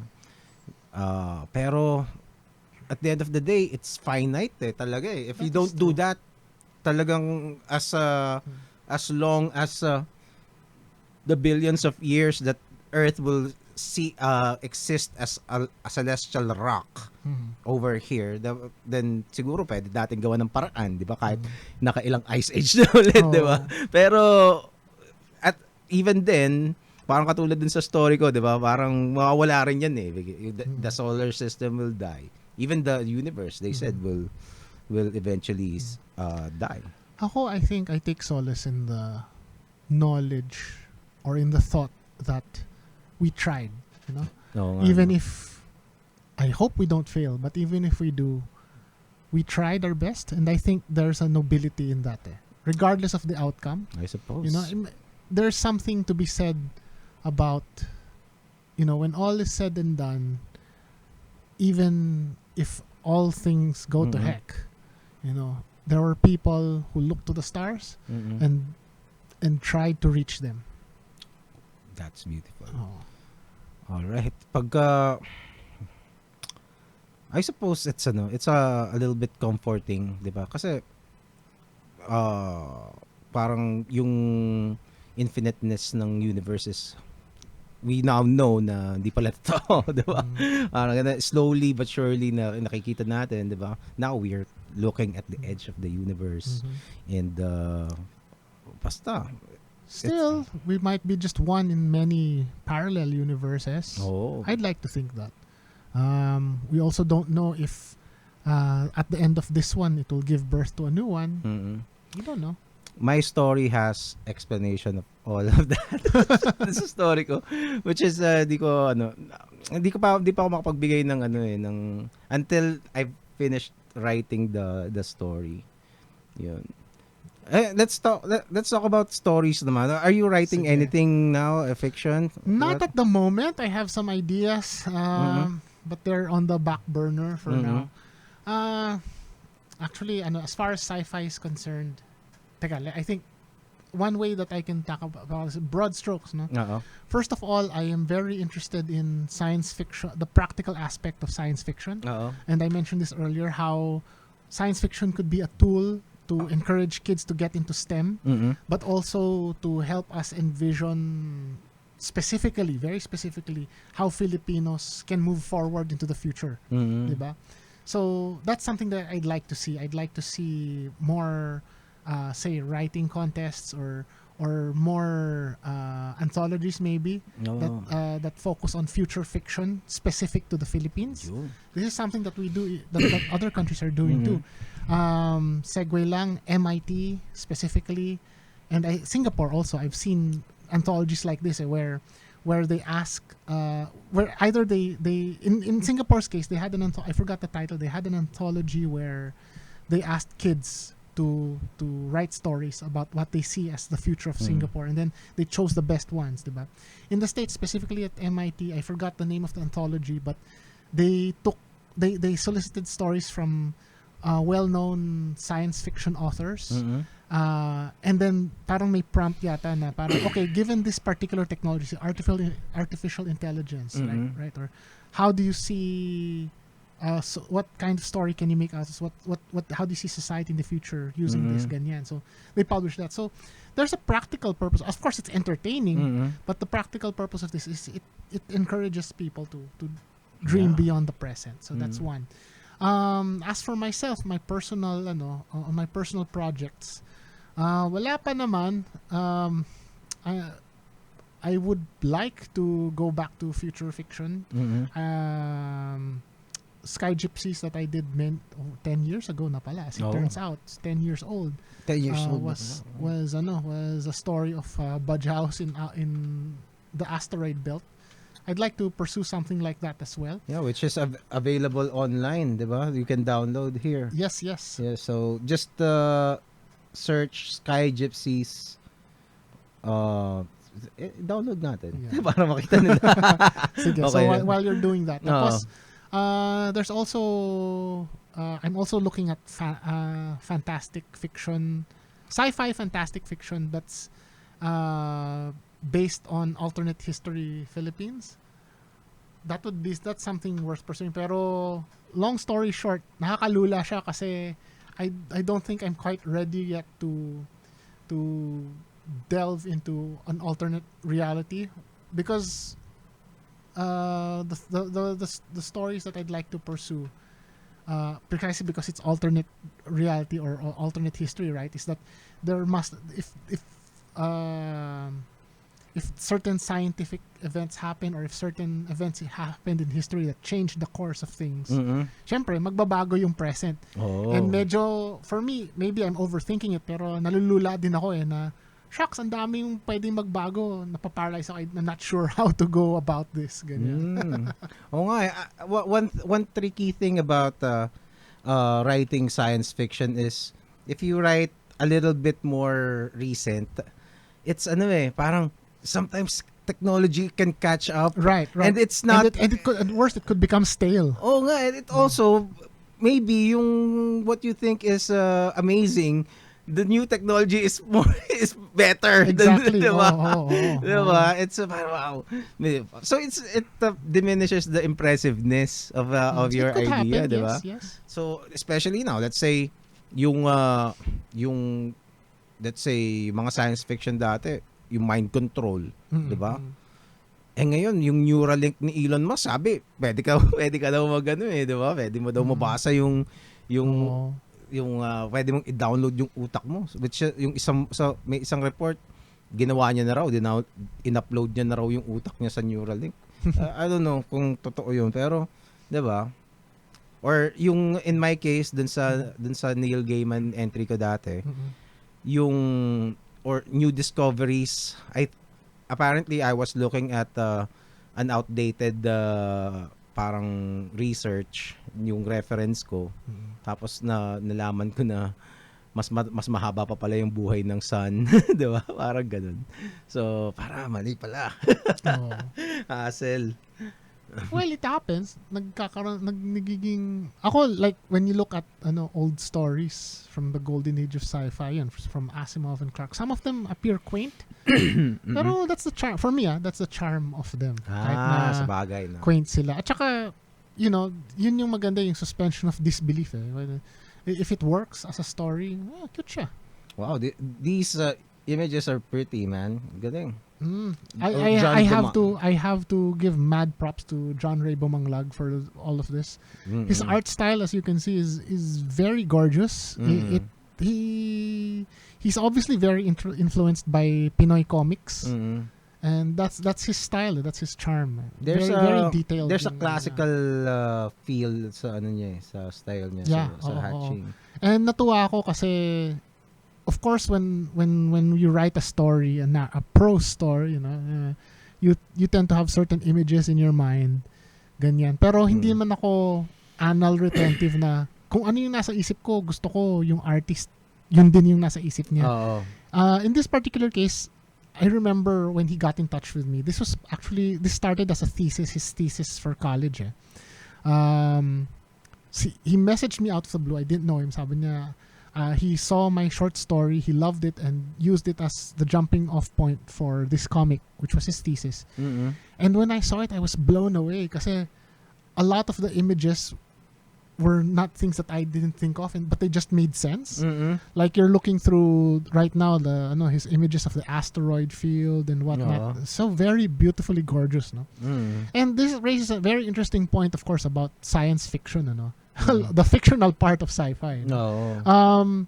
There's a lot of fantastic elements here in the sense na number one is I only found out later na hindi ganyan na magiging itsura ng asteroid belt. The asteroids are much farther away than that. If you were there, as in gatuldok lang sila sa malayo, diba? But when I wrote this, billions of miles away from each other. But when I wrote this, di ko man alam yun eh. Oo nga.